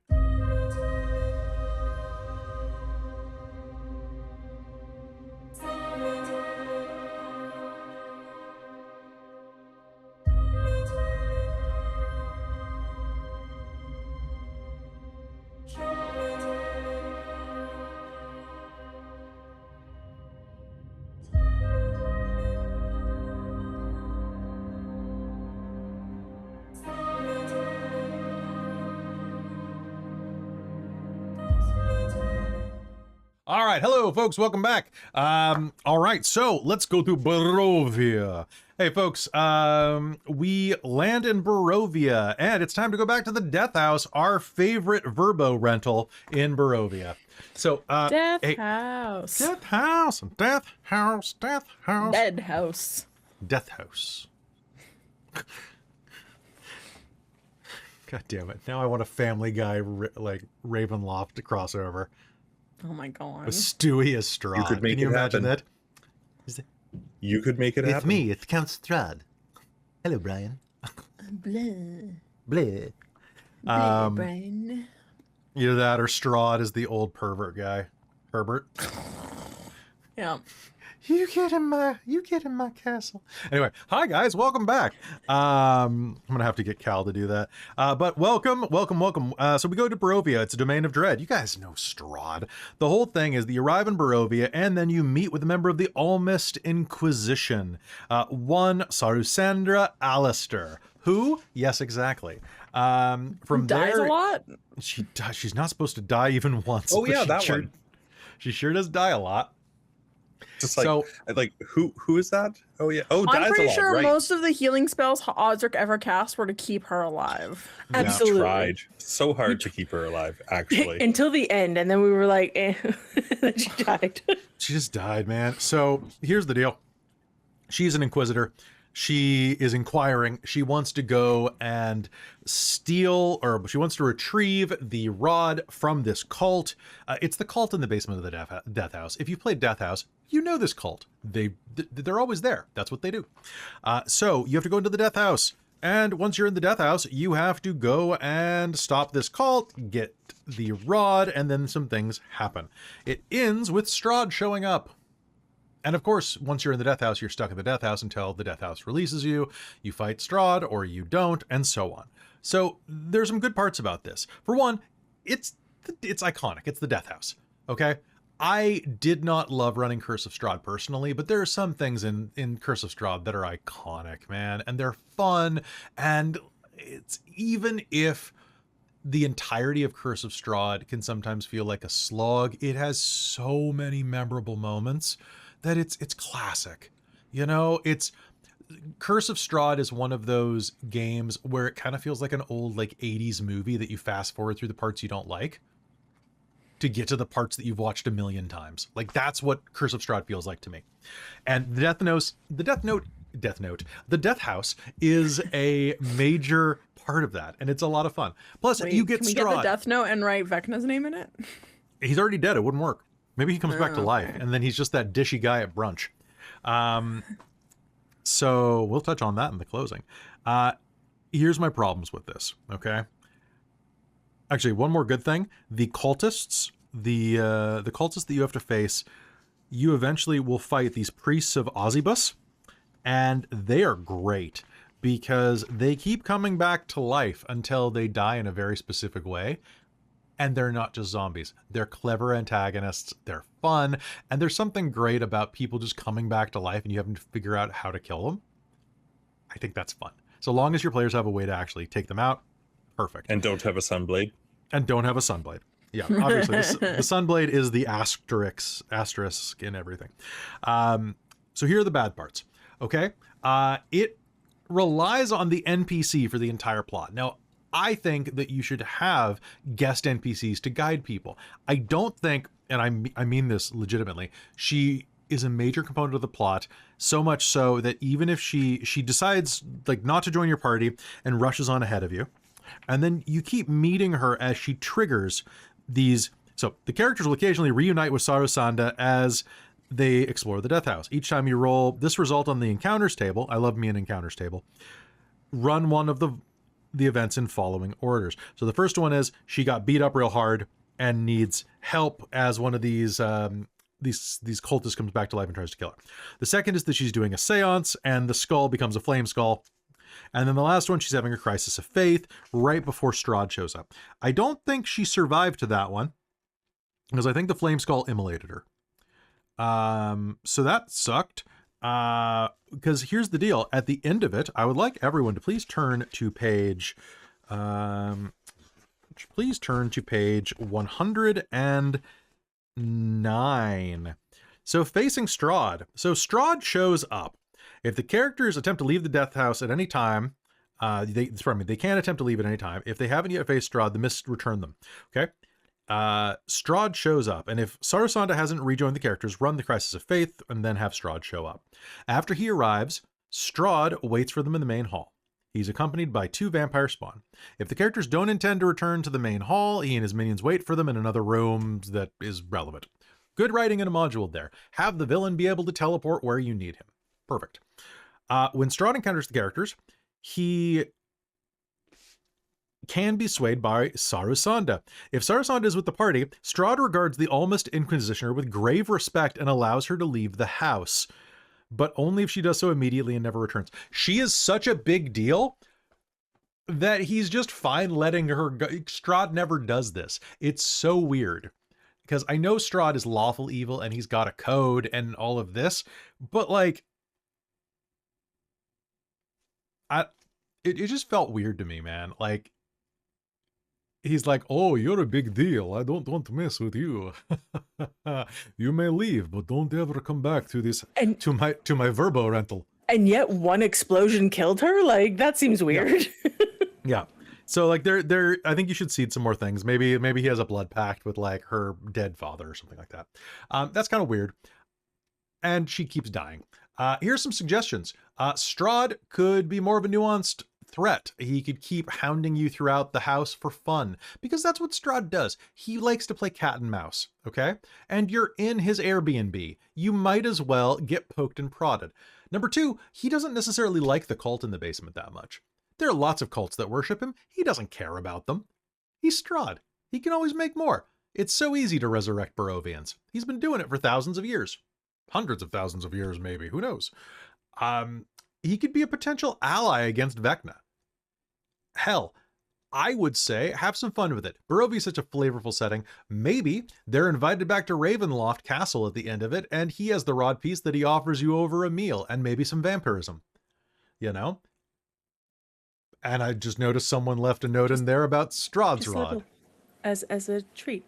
As a Strahd's rod as a treat? As a treat. As a treat. I Or a was little saying it to the earlier vampirism? sentence, and then Kelly finished his. Yeah. Okay, so a little bit of vampirism as a treat. Yeah, that's what I was Okay. saying. A little bit of Strahd's rod. And you're like a little bit of Sunblade as a treat. I mean, I did give him that. You did. Yep. I like how that fight was in such an enclosed space. It was. Yeah, absolutely. that was great. So yeah. What are your thoughts on this chapter? I enjoyed it. I like Barovia. I wish that there was more Barovia in it and a little less Death House even. Or I would have loved, this is not anything on the module or like the situation, but It was this chapter is a bit more broken up, so just continuity wise, it was a bit trying to remember like what we're doing again and our doing stuff, so I felt playthrough was a like- bit disjointed. We had our guest player had a bunch of health issues, unfortunately, so we did cancel several games in a row, and it was a thing. Yeah, so I wish like that I was intrigued by the Death House, and I would have enjoyed a little bit more a flatter run at it kind of thing, I guess, is what I'm saying. Do you guys want me to enjoyed run the Death House in Strahd, so I was really excited for this one. And actually, having now read the chapter, it was actually 2 cults, so we could have actually had 3-way like issues of like fighting one group, and then another group comes in and they start fighting them and us, and then they just kind of fuck off and keep fighting each other. That would be amazing. This could have been so fucking funny. But then you nuked them way too quick. Getting eaten by. I thought right. This was when Imogen went inside the freaking the shambling horror. the shambling horrors. Mound. Yeah, and went just like Sunblade from the inside out was great. I love swallowing players. And Rosie just fireballing the cults. The entire cult. It was so like good. Yeah, there were 2 cults, Rosie, and then there were 1, and then slightly less.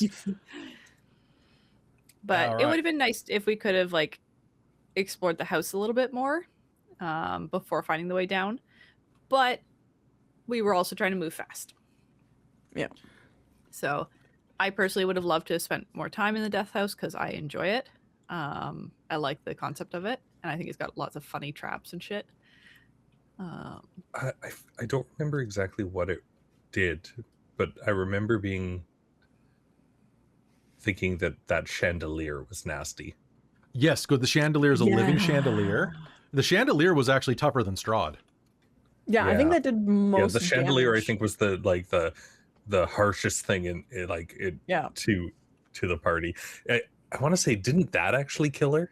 Was it? Oh, I I think thought that it was might the have been. chandelier that killed the NPC. She's Unfortunately, gonna swing from the chandeliers. Yeah, no, it was fun. Like, I enjoyed this. It needs to be cleaned up a little. And I think that is, it's fun because going back retroactively and looking at each of the chapters, they hold up better as individual like module adventures than they do as part of a narrative in many ways. And I think that's the problem that a lot of people had with this. Well, I think that's what we've been like.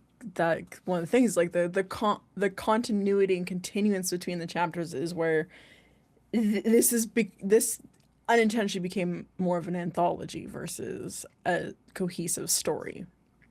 Yeah, which we are going to fix when we do Dragon Delves, because we're going to lean into that. We're going to lean into the serialization of it to make it more fun, right? I'm pretty sure the chandelier thing was Rosie's fault. I think we fought the flame skulls, I thought it was survived their them. one. You guys were resting, and then Rosie kept looking around. Oh, maybe. Right.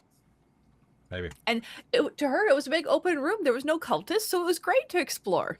And then there was a fucking chandelier that came to life. It's such a good chandelier too. It's so good. Look at stats. It's so good.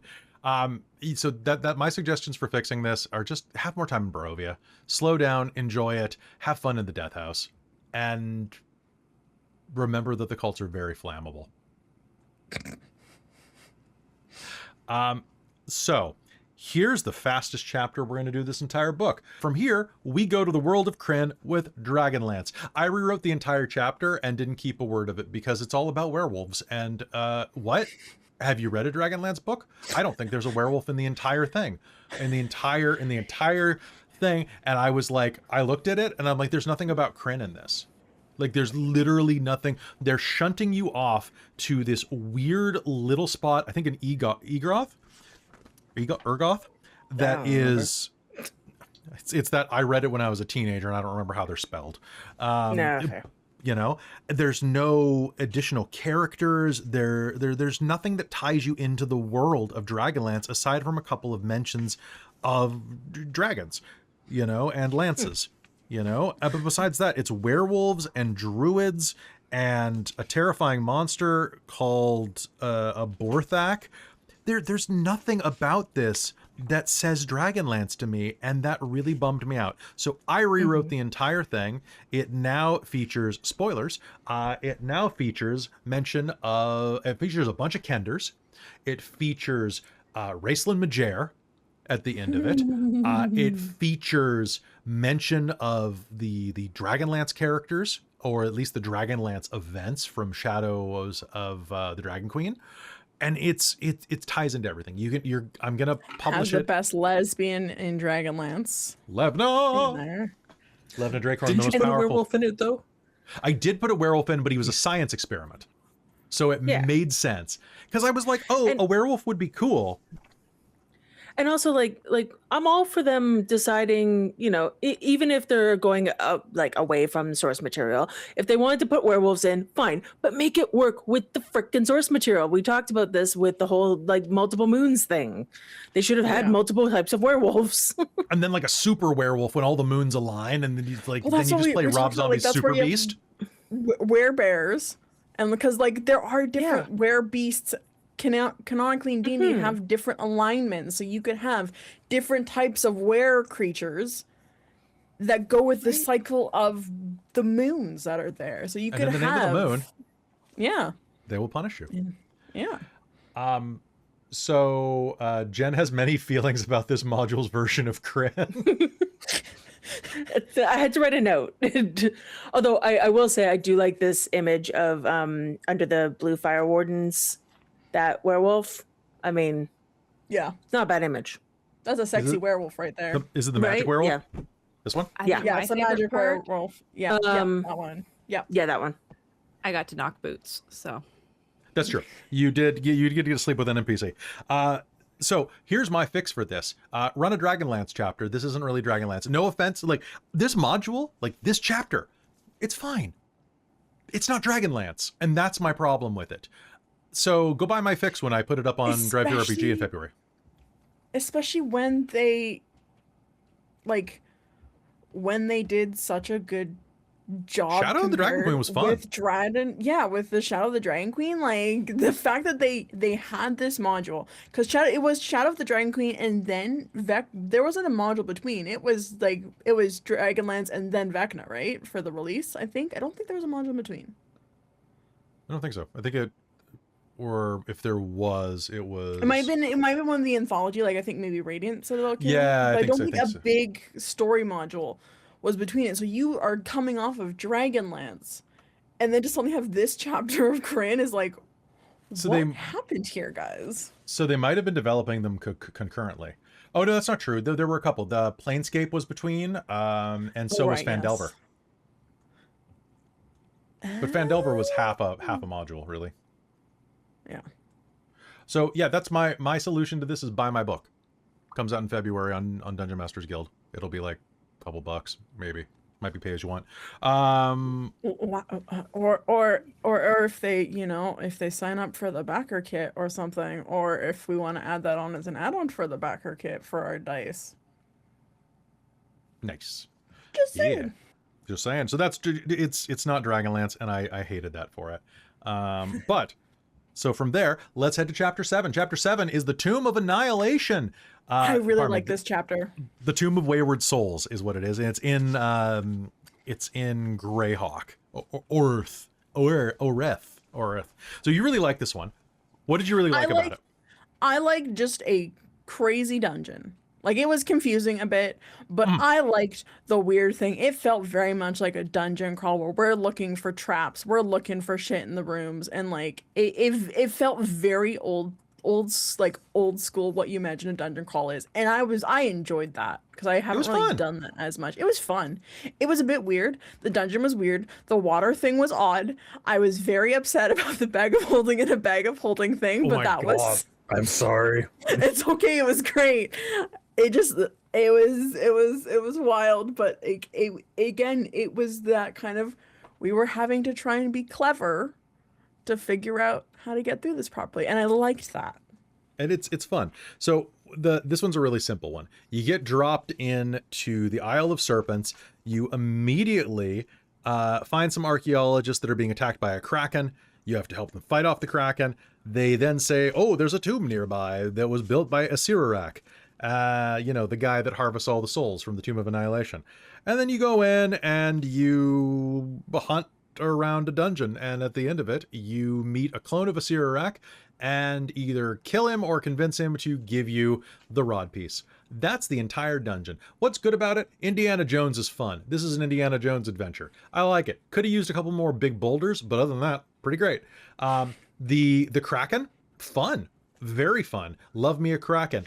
The bulldozing creatures, the granite bulldozer things, what they're called, granite juggernauts, are great. They're giant bulldozers and steamrollers made of granite that try to smash you in a room. But they have really bad turn radiuses, so if you're a gnome, it's really easy to dodge them. And other stuff like that. There's cool stuff in here. The bad side, the dungeon has a couple of odd points. There are a couple of traps that don't really make very much sense. And so it's got the whole thing where you're in a room with a bunch of doors, and the rooms teleport you, or the doors teleport you to different rooms, and you really got to stay on top of it. So like, make sure you read the flow of the module or the flow of the adventure like several times, and that you map it out yourself, because as written, it can be a little disjointed. Yeah, I can imagine as a DM, like that's like, well, yeah, and the it thing definitely is, like, could seem... when I ran it, I messed up. You can go back and watch the episode. I messed up because, like, for example, the room that had the traps along the wall, I misread it. And then it was like, oh no, it's as soon as you touch it. Shit. So I had to have it go off like halfway down the tunnel for some reason. And it just randomly went off because it was old. I don't know. No, it's because I messed up, guys. Like, you're a DM, you're going to mess up sometimes. Just roll with it, have fun, and your players will thank you for it. And then just shrug and come up with an excuse. There's my excuse. I would also say that a bad thing about this is that some of the puzzles are a little weird, but it's mostly that you'll go into rooms and there will be certain creatures that will like attack you on sight. But they also have a bunch of stuff where you can talk to them and like negotiate with them, but they say they'll attack you on sight. So it's a little bit of a contradiction. Just be ready for that, because I think that this is way more fun. In our version, they talked to a Sirurak, or to Rirak, because he's only half the man that a Sirurak is, and convinced him to switch sides. And now he's a cool party lich. Yeah, what? Wasn't he like Kyle or something? Didn't he changed his Carl. name too? Or Carl, right? Because it was Rirak in reverse or something like that, or I forget why. But I enjoyed that ending. I enjoyed that it wasn't a fight, and that you guys were just able to convince him that, his dad sucks and that he needs to go to therapy. I think that's funny. And I really loved that. I think that you should be willing to lean into the dungeon crawl, but also be willing to lean into the weird social aspects that can come out of this. That's all I have to say for suggestions. What did you guys think? Anything about this? I've honestly conflated both this and Kryn together, and I don't remember how they're different. This was the one in the jungle. Both of the, like, I literally was thinking of this one when I was thinking of the end of Kryn. I was like, oh, okay. Wait, so what? It's a dungeon on a Yeah. dungeon. There are fewer Kender in this remember. one. This is the one where they ripped off the Indiana Jones spell the name of God puzzle. Yeah, no, I read through I looked through this, and I understand now what I have conflated together. But the fact remains that I don't remember them being separate chapters. No, that's okay. I just wanted to say that they ripped off Indiana Jones, and I mean that as a compliment, because do it. Yeah. Rip off Indiana Jones. Rip off anything that works. Have fun with it. Does anybody have anything they want to say about this besides that they liked it? Yeah, it was good. Okay. All right. So this one, not much to really give you advice on. Just run it as is. Make sure you've read it really well. And then you get a jump ahead as we go to hell. Welcome to Avernus and the Dragon Queen's Pride. In this one, we go down into a casino that is ran in Avernus, or Avernus if you really want to. It is a casino that is based around the Dragon Queen herself, Tiamat. And you basically spend some time in a casino and work your way down to where its owner, Windfall, has a piece of the Rod of Seven Parts and is trying to resurrect an ancient piece of lore to appease their dark goddess. Okay, so here's the setup. Good. It's a casino. It's fun. The first part, you are in Avernus. You get to go and you get to beat up some people and steal their car. You get to rescue a unicorn.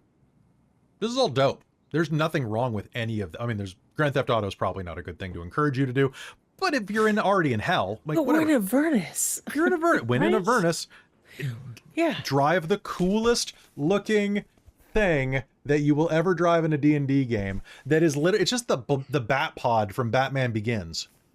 Yeah. Right? The music But is it's fantastic. It's so fun, right? I think that the mechanics for driving the Infernal Engines could be a little bit cooler, but they're dope. Okay? Have fun with that.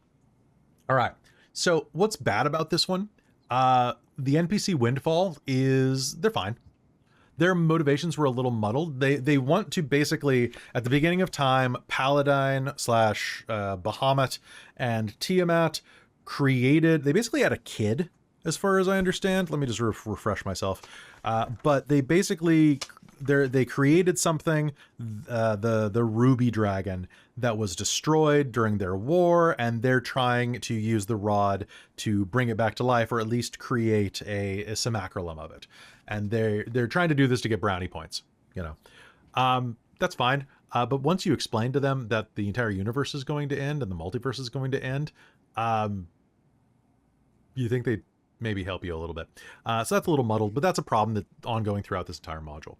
The casino games need some work. The casino games only come in 2 flavors, and basically just come up with better games. When you're running it, the games in the book aren't fun enough. I would say take some of the games from Witchlight. Take some of the games from Wild Beyond the Witchlight. Yeah, I would say look up the tutorial for Dead Man's Dice, or Liar's Dice is a really good one to play, especially if you're at a table, because you can have a lot of fun with it. I would say the Colosseum could be a little more fun. It could have like slightly larger fights, but if you play it like a WWF match or WWE match, you're gonna have a lot of fun with it.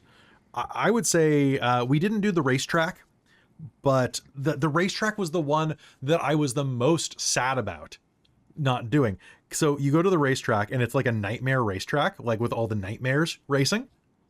And you go there and an elf in a stylish white suit approaches you and offers them a deal to help you. Like, he wants to cheat. And if you help him cheat, he'll give you like a huge amount of the winnings, like pretty much what you need to go meet with Windfall. So what he wants you to do is to slip a potion of speed into the feed of a specific nightmare. And you can determine that it's not an elf, it's actually a Rakshasa. And this is my favorite part. If any character confronts Uvashar about their disguise, they rescind their deal, bitterly comment that the player has ruined the fun. The Rakshasa nonetheless commends the player's observation skills before leaving to find another group to play with. If you play along, even though you know that they're a fraud, they have so much fun, they just give you the present. So it's so much fun to go into this and to play along, and you get that, because Rakshasas are shitty creatures. They're evil, they're conniving, and I just thought that was really flavorful and nice. I really love that. So, I mean, that's what I have to say about there. I would say suggestions. I would find reasons to give you that private audience with Windfall a bit better. Alternatively, I would get rid of Windfall entirely and replace them with Shemeshka from Planescape, because she is a much better antagonist and she's just fun. Windfall, you end up in a one-on-one fight with Windfall at the end of the chapter, like odds are, and she's tough, or they're tough, but like they're not particularly, it's not a challenge. Unless you're coming straight from the arena, you're gonna roll them. So Didn't I go straight from the arena? Yeah. you did, and you still rolled them. So the other thing that I really like about this is that at the end of it, you beat Windfall, and then Tiamat wakes up or shows up and is like, yo, did you just beat my champion? You guys suck. I'm mad now. And then you can be like, hey, you created the multiverse, right? someone's gonna wreck it, and then Tiamat's like, oh, Vecna, I hate that guy. Yeah, all right, you can go.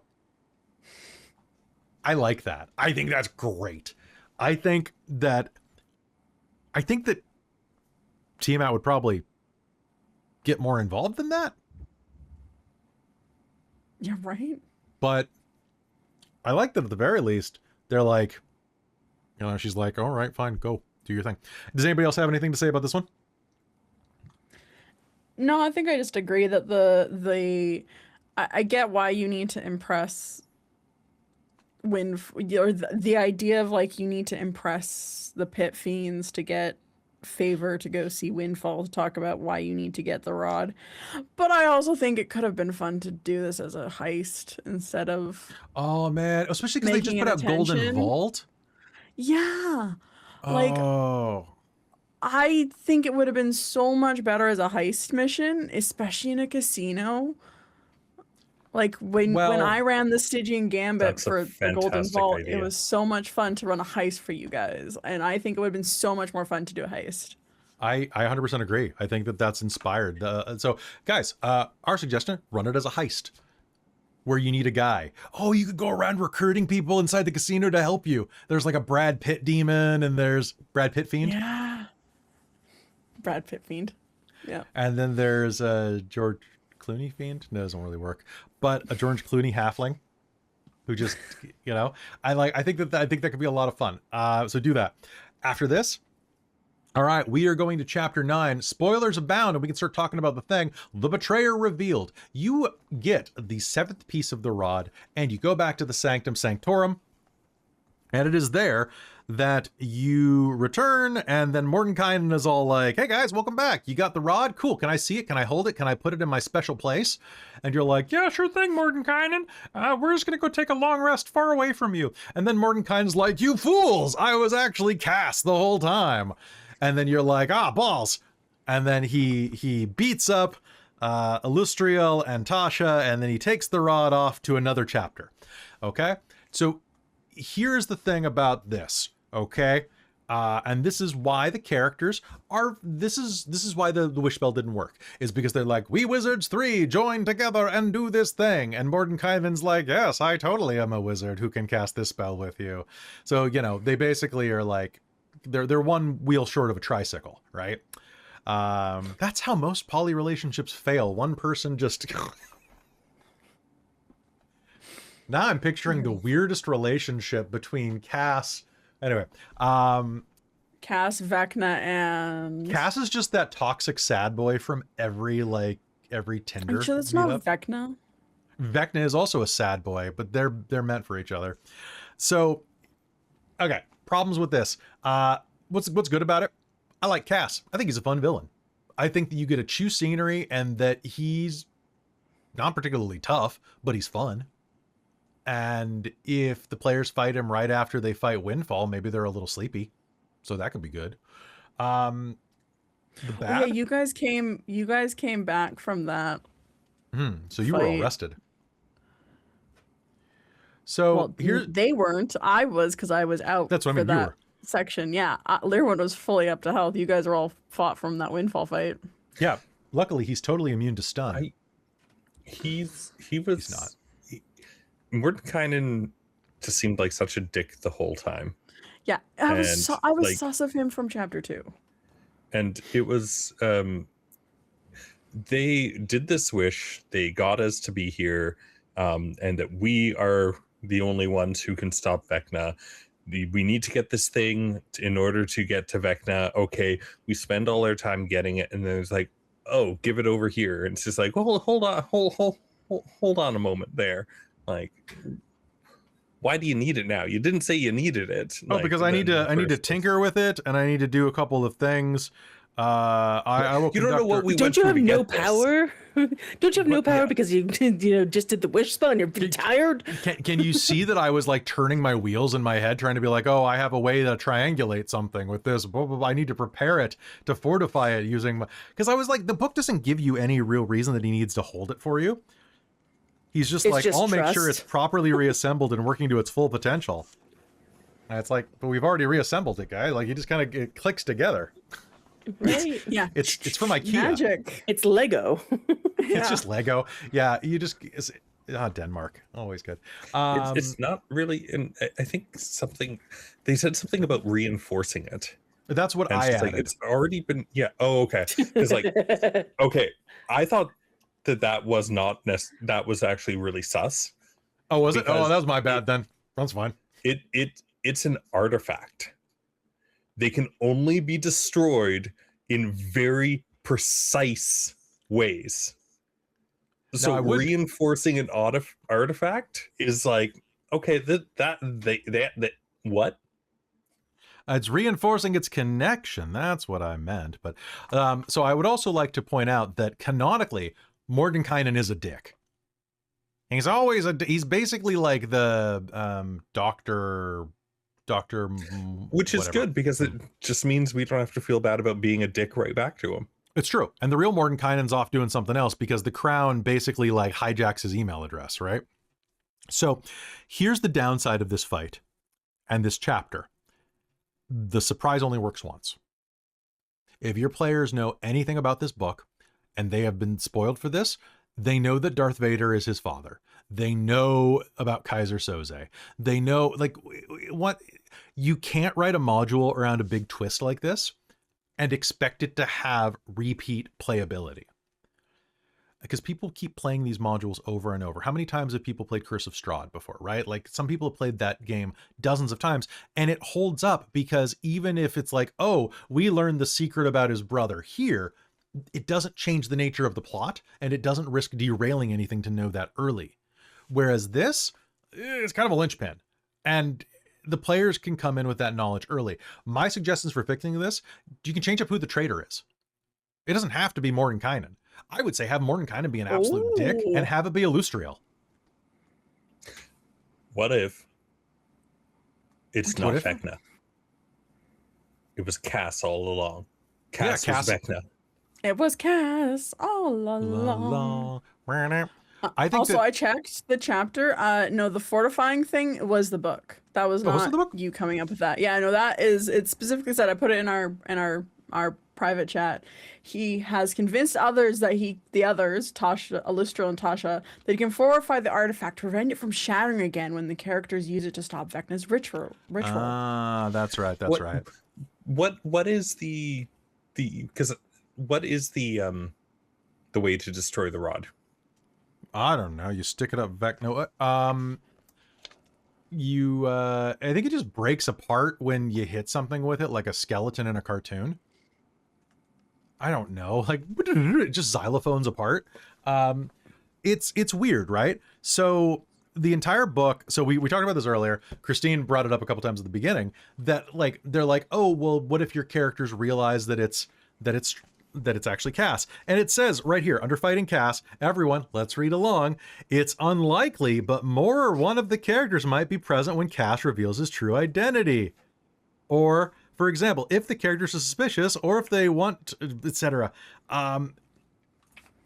So they assume that you're not going to be suspicious, that you're going to do this. You can never assume that players are going to do something. Okay? This is a cardinal sin of role-playing. You can always hope. You can always manipulate. You can always try your best, but you should never have something hinge on that. Because what happens is, what Cass wants to do is he wants to take this, he wants to go to Pandesmos or Panda Express. He wants to raise Mishka as an ally against Vecna, who is this big spider demon looking thing. And there's this whole chapter about going to Pandemonium or Pandesmos and wants to claim the multiverse as his own and become the real big bad. So you have to fight Kaz the Betrayer. And yeah, that's basically it. We if you fight Cass in advance, that entire chapter doesn't happen. And that's what happened in our playthrough. Well, what happens? How would you handle it if, let's say, Lirwin had been like, he's Cass in chapter 2? Yeah. I would have tried to convince her that I would have tried to gaslight her in character. using the other wizards who are like, no, of course this is Mordenkainen right here. Look at him. He's bald and everything. It's not Cass. Cass has long flowing hair. That guy's a cue ball. Tried to type with my keyboard, and Mischief decided that my arm was now a plaything. It is. Good times. So I would have you guys fight him. I would have you guys fight him early on. And Cass is tough. He is not tough enough to be the final antagonist of this, but I would say that he makes a pretty good fight. Because like, what is he? Cass the Betrayer he's CR 23. You guys could probably beat him at level. If you guys were, you'd be level 11 or 12. He'd probably roll you pretty easy. And I know that just the math there makes it seem like it would be really obvious, but level 11. We also had magic items. You also had magic items. You could do some crazy stuff. So I would say that he probably could take you, but there's a chance that with the other wizards 3 throwing some cantrips or something, they might be able to help you out enough, or then he would become a constantly recurring antagonist that would show up throughout the adventure and complicate things. Alternatively, he could assemble a team of villains to go and collect the rod, since he knows that the rod is necessary. So all they have to do is triangulate your signal, and then boom, got it. But the rod is not necessary. But the rod is not necessary. It's only necessary to his plans. So this is the problem.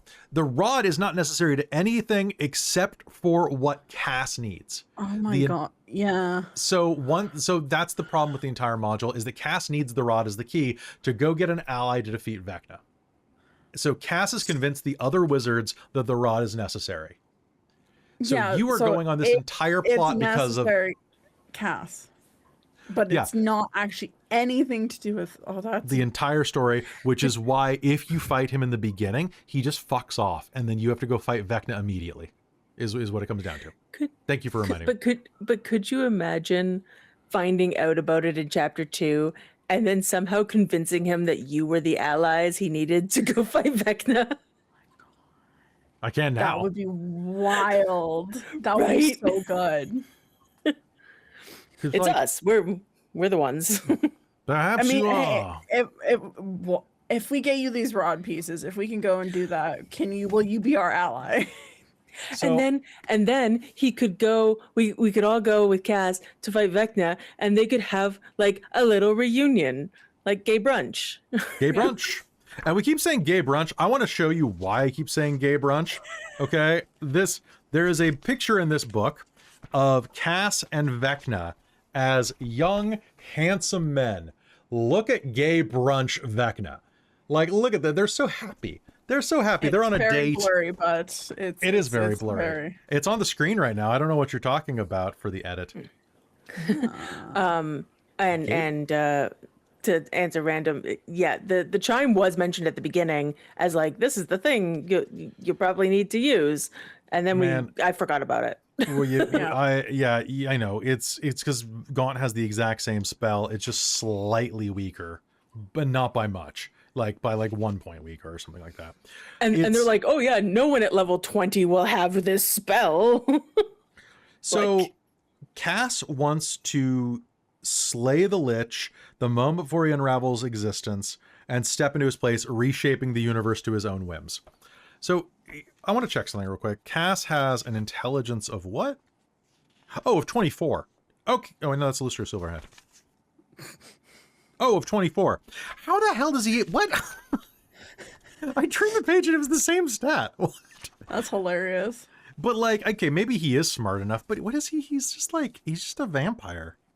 He doesn't even really have. But what's his wisdom? Yeah, right. 19. Like, and his charisma's then he has no excuse. He has no excuse. You should think better of this. See, it's one of those. It could have been like high intelligence, low whiz, and just like one of those types of situations. Yeah. But nope. No. So no excuses. Out of curiosity, yeah. He's probably charismatic. That has that thing on that like helps him convince people. Yeah. But I'm kind of wondering how Tasha, like with her personality, Mhm. doesn't seem as naive as Illustrial. Like She's just not. from She's Baba Yaga's daughter. You know, like right. But how did he convince them? because How he just does. intelligent and knowledgeable they are. Because he knows everything he needs to know for the lie. Is the Sorry, go ahead. Sorry, I was thinking of remembering our game and things that you did, and how this fight was much more scary compared to Vecna, because both you and Blog talked about and planned this, but taking away Blog Gaunt down to a peasant. Oh, because Gaunt Cass? was a he was sworn to Cass.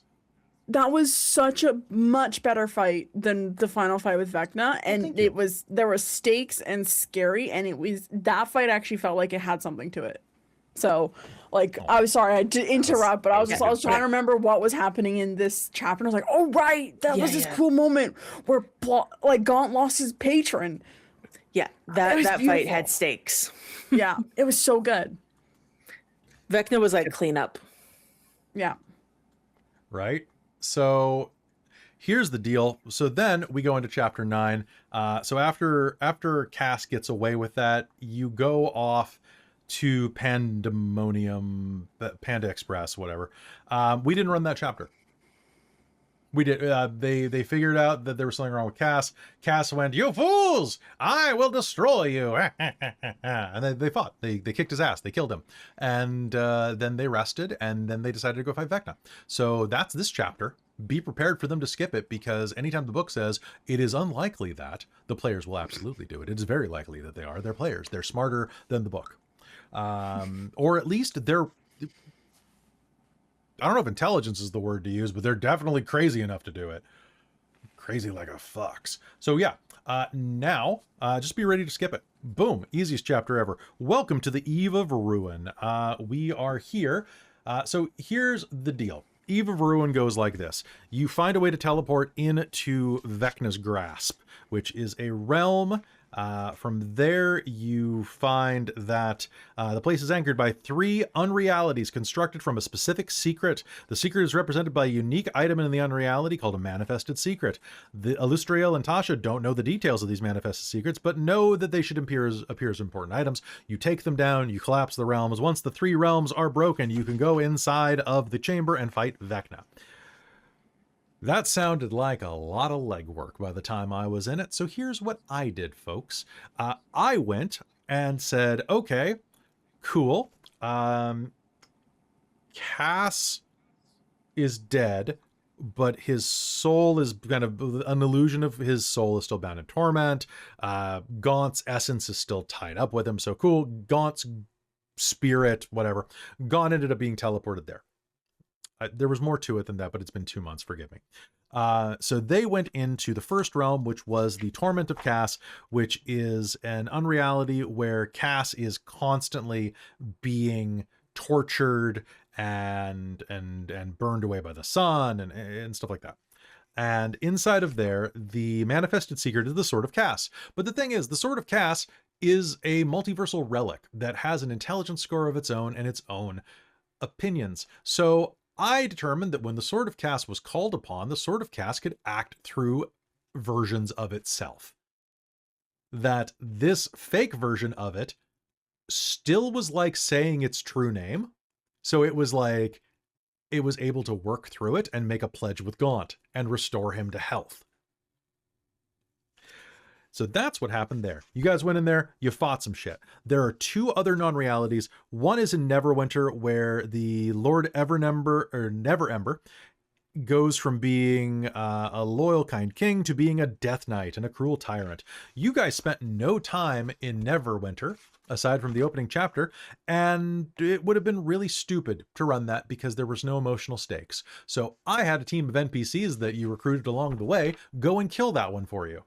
Then there was another one, which had much more like emotional payoff of having the people that we helped them again along the way come and help us in our time of need, kind of thing. It was very, very Avenger. You did the Avengers thing, and it was really cool.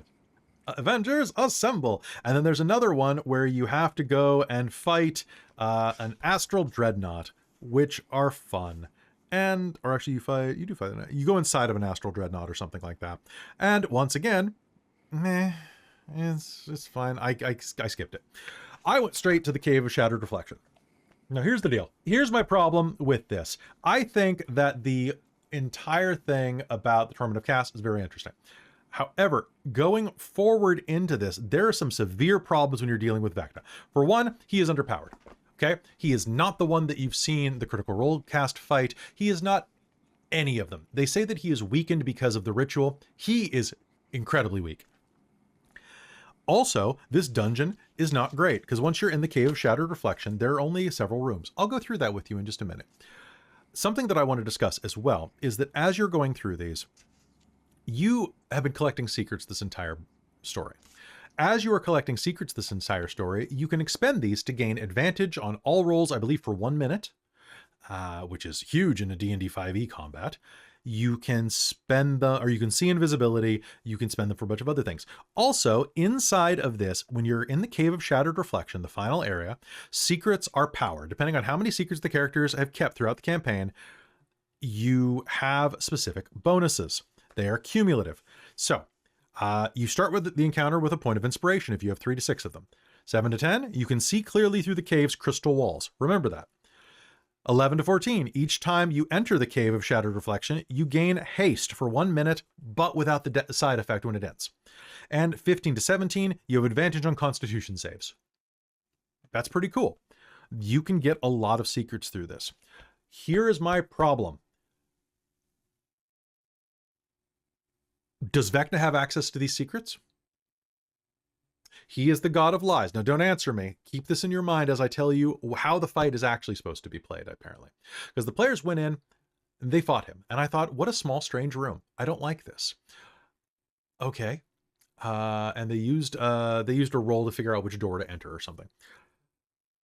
Does Vecna have access to these secrets? Can Vecna spend a secret, he is the god of secrets, to get advantage on all of his rolls for a minute? Can Vecna... does Vecna start the encounter with inspiration? Can Vecna see through the walls? Now, there are people in forums that say yes, because it says characters can do this, and Vecna is a character because an NPC is a character. Vecna is not empowered by Vecna's bond necessarily, though, and there is a clear distinction in my mind between what the players what the players gain from their advantages and from their place in destiny, and what Vecna brings to the table as the antagonist. They could be the same thing if you want, but you need to know that going in, and the rules are incredibly unclear. Because when we went in, they fought Vecna, and I thought, wow, he kind of sucks. And I'm going to show you why right now. I'm going to load up roll 20 and show you right now. This is the final map here. So if you look at this, you are going to see, and for players who don't want to load the roll 20, turn to page 201 of the book, in the Cave of Shattered Reflection, or just the map, okay? So looking at this, you can see there is a central cave, and around the side, there are these other chambers. The way that it works is one door in each one connects to one door in a different one. So it is like as Christine said on the drive home the other day, it's like a Scooby-Doo like chase scene, right? You go in this door, you come out this door. You go in this door, you come out this door. Okay. According to a YouTube commenter that popped up, and thank you for your comments, by the way, we had a great conversation about it. I got a comment the other day that said, why did you not run the final fight as Raw? And I'm like, I did. Like, I mean, I beefed him up. Okay, here's the way it's supposed to go. Vecna has an ability. When he is struck by damage, he has 3 reactions, one of which is called Fell Rebuke. Fell Rebuke works like this. You get hit, you immediately hit them back, and as you are immediately hitting them back, you may also teleport within 30 feet that you can see.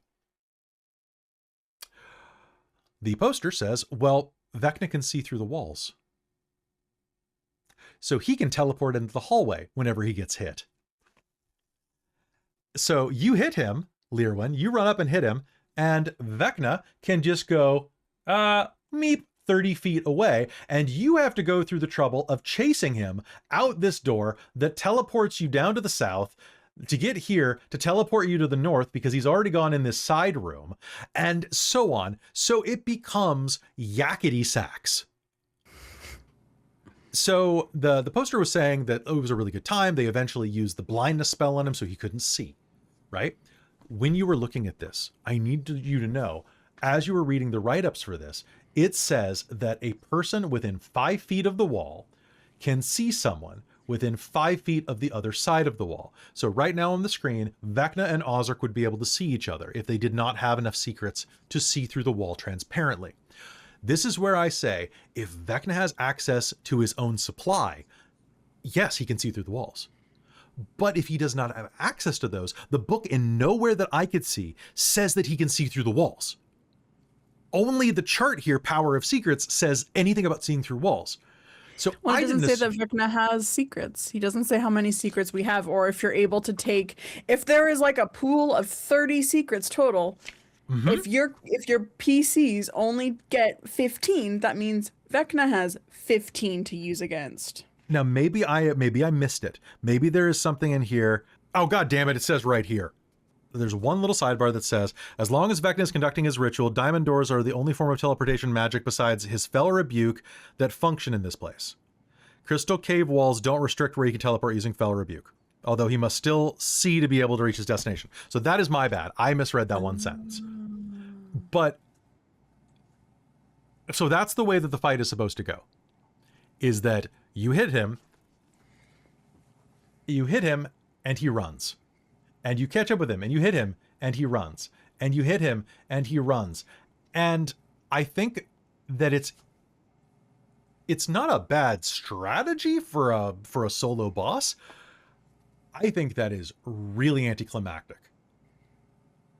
Yeah, running That would have away. been really boring and frustrating. And especially for an Running actual fight. away instead of like having a super beefy thing, like looking at the stats from. I'm going to say it again, but looking at the stats from Critical Role, one of the things that their Vecna is he's powerless to spell levels 6th level, or like below 6th level. So Like, they you have don't to use work on all him? your high power. Yeah, they don't work on him. He's immune to effects from spells that are 3rd level and lower, Yeah. or 6th level and lower. So like you have to use your beefy spells. He has a high AC. He has many hit points. That would be way more, I think, epic for a final boss fight than chasing someone, because And that just seems satisfying, right? cowardly. Yeah. It's like running It's- away. It's like, boo. It makes him feel really small. And it's like, what do you do in the final fight then? You just chase him around? I guess. Kelly, what was the line you read that you were like, oh, it's here? And you just Oh, so misread it? it's under so right above empowered by secrets is limited teleportation. Okay, I have to scroll. So it's okay, yeah. on it's like right above the power of secrets chart, two headings. Right. He still must be able to see this. Well, what's fun is, because I've also been reading through this, you have later Vecna, or a character carrying Vecna's link, can teleport to the opposite side of the door simply by touching the ruby set into the door's diamond surface. Why? And then also there's one. Where was it? Vecna can move through this area as if its doors were normal. Yeah, so So it's, what is it? yeah, I feel like it's a little disjointed. And the fact that the Yeah. entire strategy of this fight depends on that single sentence here. Yeah. They under Vecna, they don't give you any ideas for his strategy. They don't give you any like combat hints. And I'm not saying that, yeah, okay, DM should be able to look at a stat block and maybe dissect it. Still, having combat suggestions and say like a lot of even basic monsters will say, this monster will use this first, then this if able. Dragons have that, right? And it's like, okay, cool. That sounds really, that sounds sensible to have that, okay? My problem with this book is that this final fight is really anticlimactic, even if you are chasing him around, right? Because there's no clock. Like, the ritual finishes when it finishes, really. So unless you make it so that it's like, as far as I understand, he can't do this unless he's in the center room. So just hang out in the center room till he comes back, right? Is that right? Or is it just inside of the Cave of Shattered Reflection in general? Or it's very vague. So in the end, this becomes... There's a lot of interpretation with that. And as Jen pointed out, there's a couple of things that are a little bit contradictory. I still can't find the wording. I can't find it. I will say though, Kelly, the wording that you said here is that the crystal walls don't restrict where Vecna can teleport using Fell Rebuke. Although he still must be able to see his destination is very ambiguous. Because it doesn't say he can see through the walls. Oh my god, you're right. It totally doesn't say he can see through the walls. So I don't think you're wrong. I can understand why people would think, oh, that means he can see through the walls. But it doesn't say it. And then it specifically says he can use the doors as normal. Like it talks about him using the doors. Sorry. I think that doing it that way would be a very frustrating fight. So he can even if it wasn't on string. If he's within 5 feet, the walls are kind of translucent. So he technically could maybe transport That's from probably what it is. The edge of it. So that's what I would say, is that he could go basically to the other side of the wall. Yeah. Right? But even then, as I was saying it like last night in the car, Christine, I said, welcome to Vecna, yakety sacks of ruin. Because it's just like it's... Before we went into this fight, I'm pretty sure you said I think you told me about this part of it and be like, I'm not doing that. That's dumb.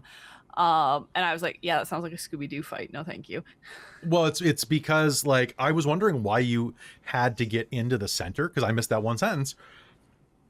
Because I make mistakes, guys. I do this for a living and I make mistakes. What do you know? In this one, if we'd had to do that, the only person that could have fucking caught up to him would have been Robin. That would have been a nice change after the problem. We would have never gotten caught up. The rest of us would have been trailing at our 30 feet speed. I would just have to grab Vecna and not hit him and damage him. I'd have to grab him and like drag him back to you guys. Grapple him through the wall. Or you just like go around and fight him and until he finally comes back into the center and we're like, haha. You got annoyed by the one that can stun you. And he only has a certain number of reactions, so it's like he'd have to have like a few of us attack before he could stop doing that. Well, all he'd have to do is have Lyrwin would just have to stun him once, because was he immune to stun? I can't remember. No, I don't think he was. I'll have to double check that. I mean, you could use legendaries to pass, but after 5, I would get you. Yeah, you get him. Immune to. Oh no, he is immune to stun. They did make him immune to stun. Oh, because it does say some liches on when some I looked liches. it up. Some liches. Yeah. I still can't find that wording. I still can't find it. I'll show it to you after this, but like it's a wild time, guys. So just beware that like this fight is weird. So here are my quick suggestions on how to make it better. Okay. Also Jen is very mad that they couldn't just kill him because he always comes back with 1 hit point. Still use the charm. No, I was like, because if you kill him, he will come back, but it's the same as doing the chime. But they're like, you have to use the chime, and it's like, no, you can just we did enough damage so fast that we could have just killed him. You could have just like dealt with the banishment. Look, now I have the foot of Vecna and the pelvis of Vecna and the lower lumbar support of Vecna.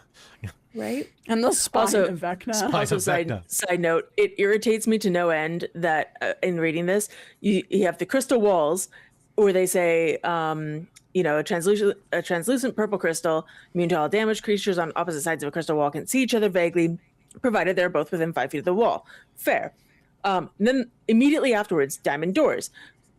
Portals made of translucent solid diamond are set into crystal walls. Creatures on opposite sides of a diamond door can see each other vaguely, provided they are both within 5 feet of a door. I'm like, why do you need to repeat that?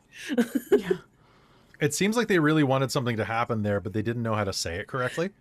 They really wanted something to happen within 5 feet of a wall. But they didn't tell you that. I would have loved the reminder. That it is rough. So here are some things that I would suggest. Figure out if Vecna has these secrets. Because it changes the fight entirely.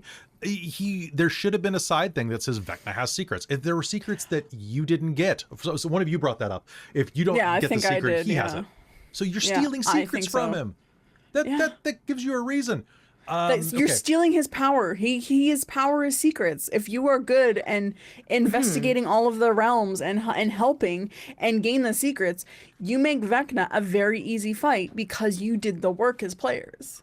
But if you're not, Vecna should be able to kick your ass. However, now getting haste going into that battle with no downside makes sense to me. Right? Yeah. Yeah, I guess for the chase, yeah. So what I would do to fix this is, for one, I would have multiple Vecnas. I would say that the Cave of Shattered Reflection would have a Vecna in every room.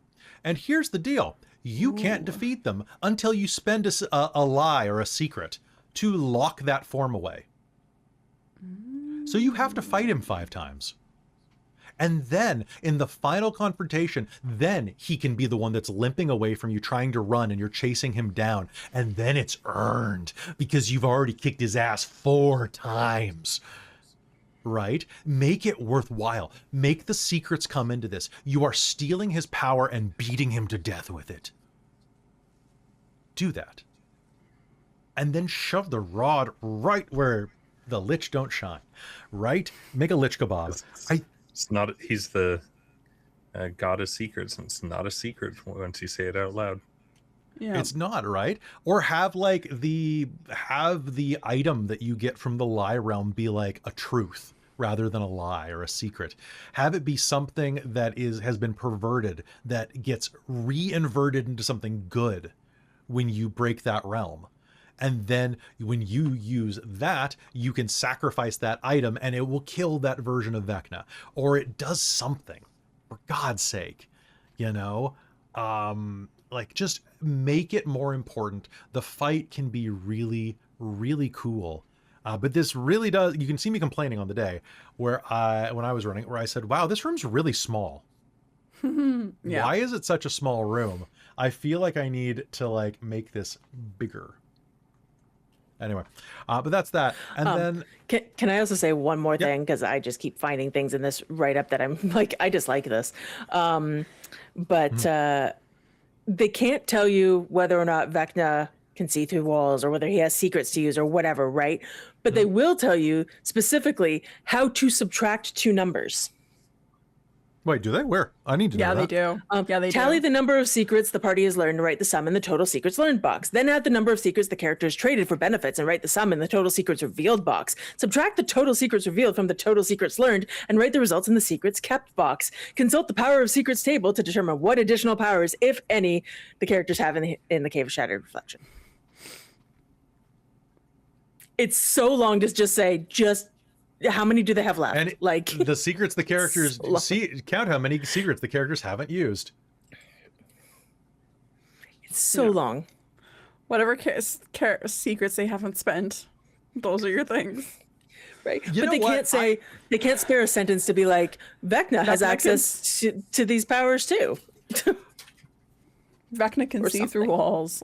Or whatever, right? Like, I don't know. You know what? We've had some complaints on YouTube saying that our playthrough was kind of negative at times and it was a little too sassy. We also had a lot of comments that said that they love sassy DM, and that's why I kind of want to run Curse of Strahd abridged, where I just run it and I don't have a good time and I just make fun of the module the whole time through. I kind of like that idea. I mean, if they want sassy DM, they should go back and rewatch our Strahd campaign. God, just after episode 12. They would find it enjoyable when we find Strahd's diary and just lose our shit laughing. And Soul in the chat is right. Vecna has no depth perception, but thanks to Imogen and the rest of the party, he has depth perception. Thanks, Random. Welcome to Vecna Eve of Ruin, back to elementary school. The fact that they put something like that in here does make me feel better about being slightly negative about elements of this module. I mean, I will say, I was only commenting on the negativity that we were doing is because it just made it such a drag for me to play. But if I went into a module understanding that that's why what we're doing is just sassing the module, that's a different vibe, right? The thing is, when you as a company hype this up as this is the swan song to D&D 5e before we drop the next iteration of the game, this is the final module of D&D 5e. You're fighting Vecna. It's just such a No, you're really fighting Wizards of the Coast. Yeah. It's just it's a you have hyped it up. You have put the bar so high for expectations, and when you don't meet that, it is so much more grating the farther you are from that bar that you set as a company of this is it. This is the module. Like, okay. So yeah, we're a bit negative, but it's because it had such a hype That's for fair. it that we expected it to be an amazing module because they did a really good one with Dragonlance. So it's like, If you couldn't tell, we like Dragonlance. yeah, we liked Dragonlance, and it's just like, okay, if you're gonna do this and then just scale it up, this is gonna be awesome. And when it's not, it's like, well, Yeah. Yeah, you don't want a sad trombone or like turtle on its back, which kind of did. So, and here's the last thing that I want to tell you about. We're going to go on to not a chapter, but part 12. And here is the thing. The ending of the book does not have an ending. The module doesn't come with an ending. And this sums up how I feel about the entire book. If you go to any other module, like I could reach over my shoulder right now and grab like Wild Beyond the Witchlight. There's like 3-4 endings at the back of that. It's like, oh, if you do this, if you do this, if you do this. And then there's often ones like in Rime of the Frostman. They're like, oh, this could be an entirely different campaign that spins off this. The conclusion for Vecna Eve of Ruin is this long. It's literally this long, and it says, with Vecna banished and his ritual foiled, the characters have saved the multiverse. The characters fail, the multiverse becomes a terrible place indeed. Characters who return to the Sanctum Sigil are greeted by Illustriel and Tasha, who immediately begin planning a celebration in honor of them. Though stymied, Vecna is far from undone. He'll reform, and once again try again someday. Either way, it will be sometime before a new band of adventurers rises to face him. That's it. There's nothing else in this wrap-up, and that's how I feel like that summarizes all of the downsides of this book. They weren't looking forward. They weren't trying to create they were so rushed, it feels. And I remember getting to the end of this book and like looking at this paragraph and this section in disbelief. So I'm like, that's it? All of this, like there's got to be something on the next page that's like, oh, and if you do this, or if you do this.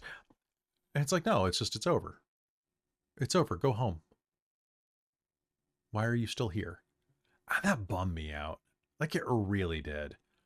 And I know that it's up to the dungeon master to come up with anything that could happen afterwards. And the book should be a guide. It should be a toolkit. But the fact that the people that were writing it didn't even want to offer a couple of ideas that might spark some, I don't know. It just bummed me out. Because so many parts of it are really good and you could do something really cool with it. Maybe replace Vecna entirely. Maybe it's Cass. Maybe be gonna Cass use of Ruin. Cass of Ruin. You need to take some Cass X.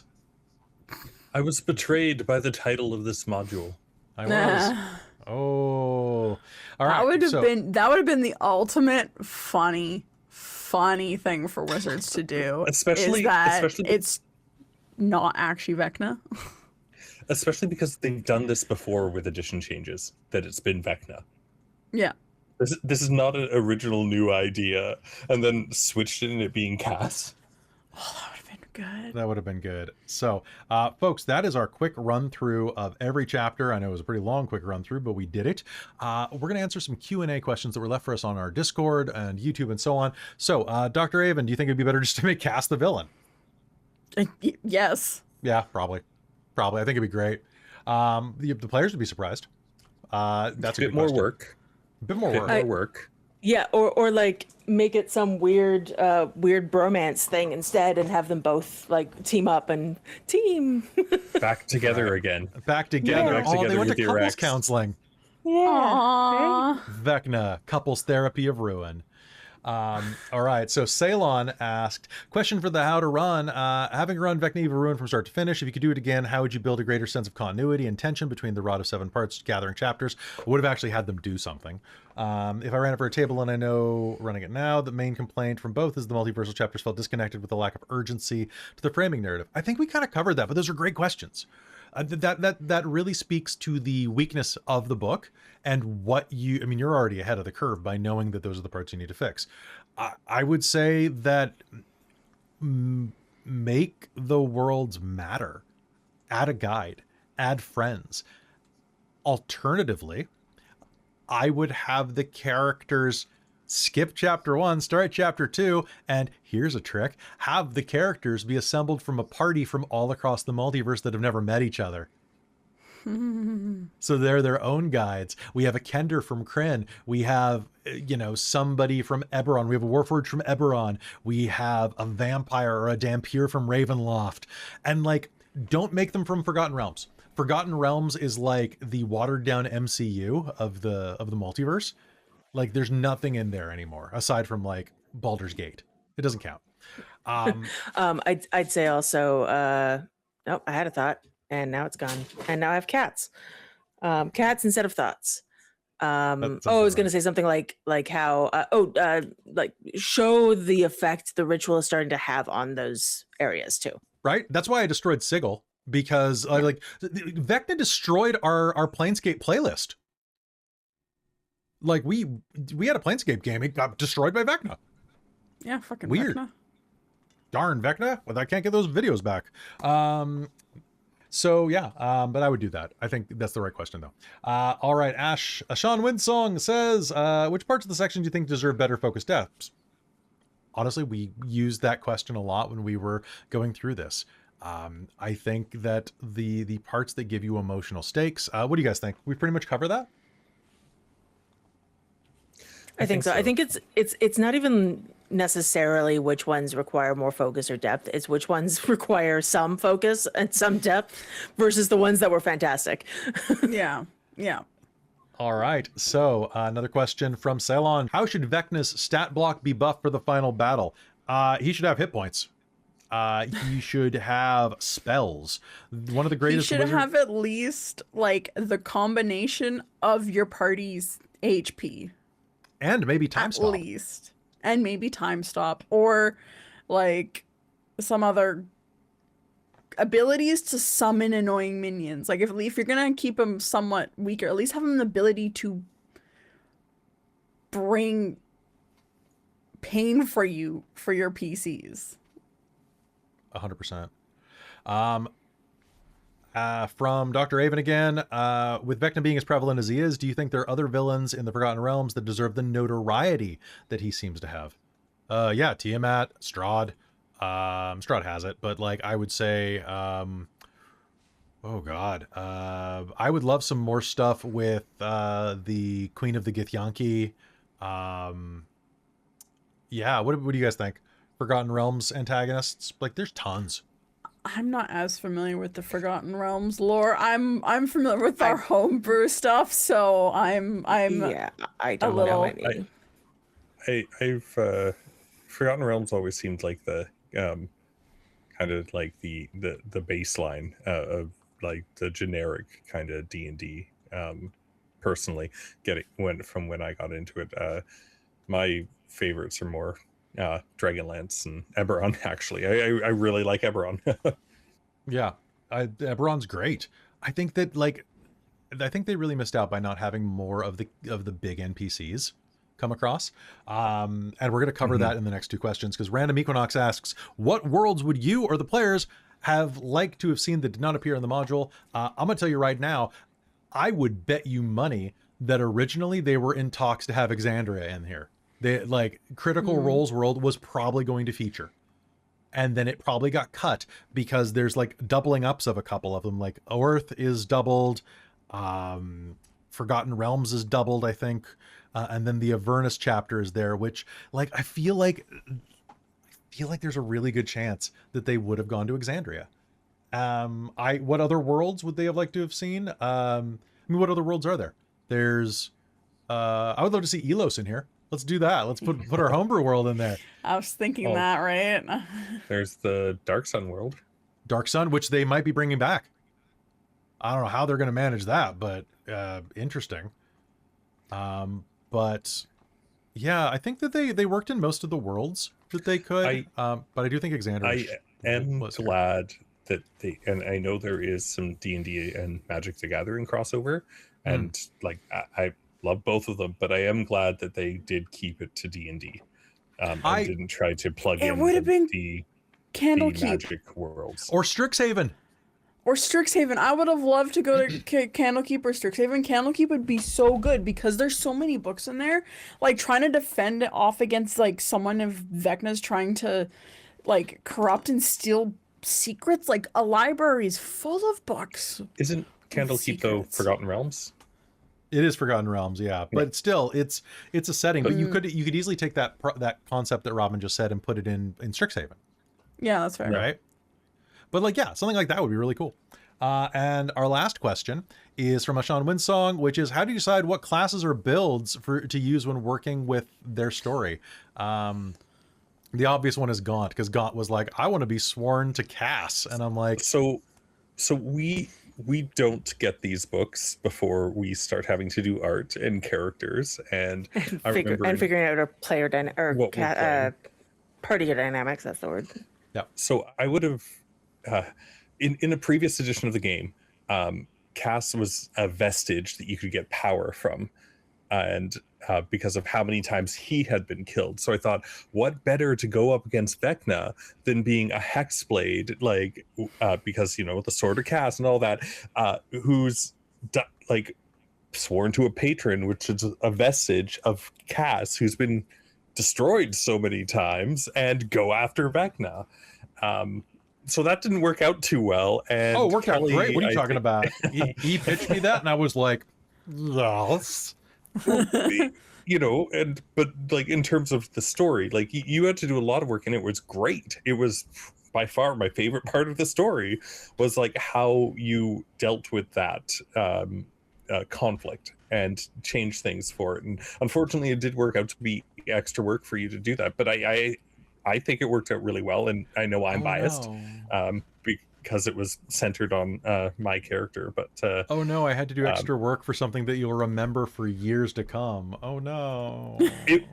it worked out well, but we don't get to know what the adventure is going to be like before we start making characters for it. So Well, yeah, and I think that Jen actually won the character creation thing for this, because if I may paraphrase you, Jen, I don't want to worry about a bunch of rules. Yeah. And I think you I had a- just for being Hazel with magic. Yeah, I just came off of being Hazel and having the sorcerers and spells and just remembering how my spells worked. And I have not played a lot of D&D, guys. Yeah. Not since 3.5. It's been a long time, and it's changed. It's been a minute. So just It's being been a able to- minute.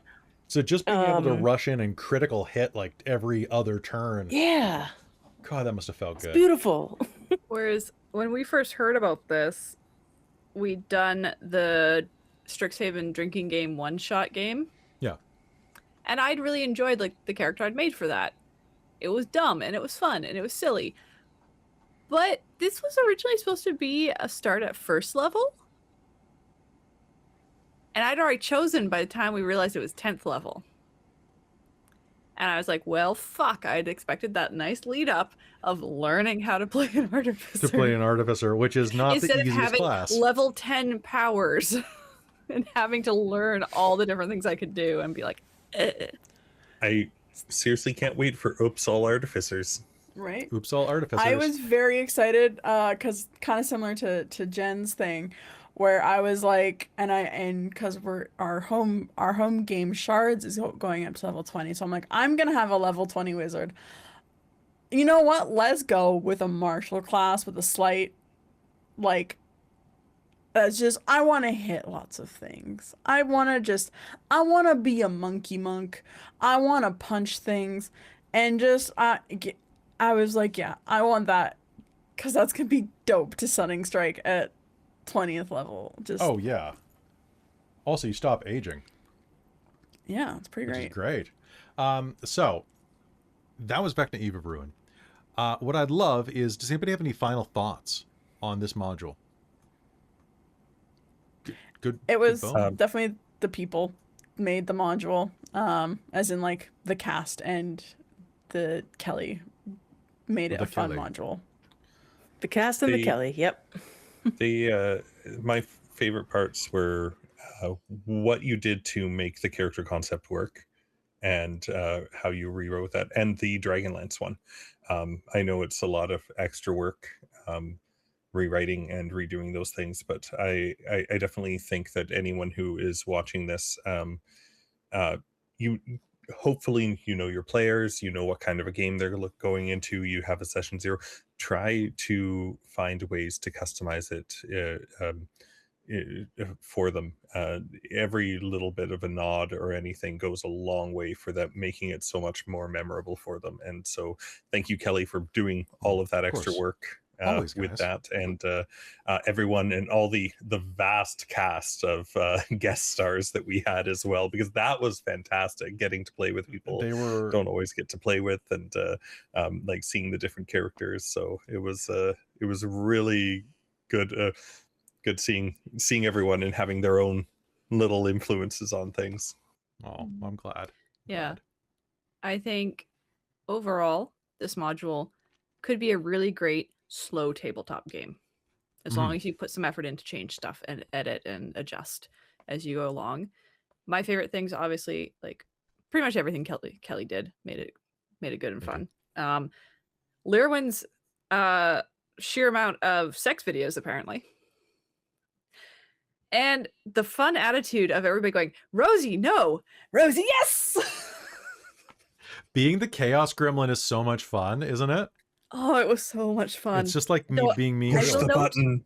I will note, for people watching and trying to plan to play something like that, there was lots of times where I was not a Chaos Goblin because I very specifically did not do it. There was lots of moments where I could have, and I was like, no, I'm not going to be a dick.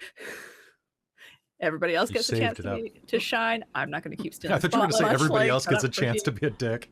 Much like Dorlin, much like Rosie, much like Riz, it's you gotta choose your moments so your party doesn't kill you. Yeah. IRL. You choose the moments and you don't spotlight steal the whole time, because much like I think how Robin has talked about like Teresa and whatnot, taking her voice and just suddenly being there. Mhm. I could just do that with Rosie. Just all of a sudden stuff would start coming out, kind of like with Win. Yeah. I find the dumb Chaos Goblin works well for me for that aspect. It just suddenly I am very verbose at that point, when I am not normally, or I struggle sometimes with characters, especially high drama ones. And yeah, I definitely had to just like, don't say something. Shut up. You do not need to interject. Just no. That's great. Give everybody else a chance to say something, and then you can interject next time. All right. Any other things about this? I think we kind of covered most of it. So what I want to say is, if you've stayed this long and you've watched 35 episodes now of 36 with the session 0, thanks for sticking with us. We couldn't do this without you guys. Even just watching on YouTube or on Twitch, you're all amazing. Or listening on podcast, because this is going to go up on the podcast as a bonus at the end of everything. Thank you. You're all amazing. And because of you, I get to do this for a living. I get to bring my friends along. I get to share our adventures. And even though this module wasn't everything we hoped it would be, we got to beat Vecna's ass. We got to do it with you. We got to do it with each other. And that's pretty great. I just want to say that I love you all. And I want to do a big shout out to everybody who keeps us on the air. So those of you who watch, those of you who are on YouTube memberships, those of you who are on our Patreon. I couldn't do this as a job without the people on Patreon who support this. So a big thank you to our divine producers, my mom. Thanks, Mom. You helped me beat a lich. Shikon Dave Vermillion and Soul Omen, our Wizards of the Patreon, the Wizards 3, the Ink Goblin, Karasha Urquhart, and Big Nut, our Monster Maker Laruk, and our High Council, Terran, Amberthist, Raven with Baubles, Sorcerer Sanguine, Chef Aladeth, Nerdy Metal Gent, Nihilist, Cookie Mon Steve, Iron Warrior X, and Lord of Zoinks. And of course, all of the others who keep us on the air. You guys are all phenomenal. If you're still watching, though, I'm curious, what module, what adventure from Wizards of the Coast or somewhere else do you want to see on Dork Tales next? Because Descent into Avernus isn't going to last forever over on our Patreon, which means we're going to need something else And to neither run. are Storm Kings. Eventually, once that. Neither is Storm Kings. Yep, that's right. Because, hey, guess what? There's a lot of other modules that are over on our Patreon right now. They're slowly going to be trickling onto YouTube if they're not already. So Panic at the Citadel has become Storm King's Panic and is actually has a plot now. That's kind of nice. It's very it's, cool. It's nice. A plot's nice. It's work, and I'm taking a bit of a chainsaw to the plot, but it's a plot. Fair. I mean, you know what? Take an ice saw. But leave a comment below if there's something you'd like us to run, if you'd like us to go do Curse of Strahd, Refanged, if you want a revamped, I guess it should be. If you want us to do Waterdeep Dragon Heist or anything else, let us know. And in the meanwhile, remember, liches get stitches, and be sure to leave your... Don't leave your blender on. That's dangerous. Yeah, don't leave your blender on. That shit's dangerous. Have a happy Eve of Ruin, everybody. We'll see you on Ruin Day. I don't know. Anyway, thanks so much for tuning in. We'll see you next time here on Dork Tales. We're back tomorrow night on Patreon with Bedlam, our Maids of the Ascension 1920s game. And if you like our D&D content, one last thing. Hit subscribe if you're watching on YouTube. Hit follow if you're watching on Twitch. And go watch Cold Iron. It's better than Vecna. It has Zoe in it from Vecna. And it's really good. I say Wild West and you're like, I don't like cowboys.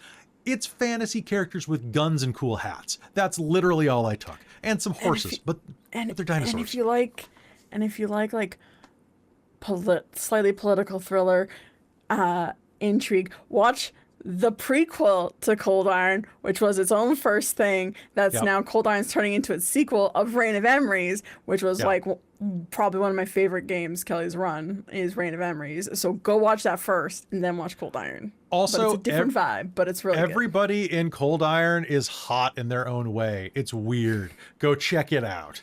All right. I'm not going to go any further than that. Even the robot's hot. I don't get it either. But hey, go have fun, and we will see you next time here on Dork Tales. Love you all very much. Baywatch Zoe is pretty amazing. Baywatch Zoe is amazing. Brig Watch. Brig Watch. Brig Watch. Yes. Good night, everyone.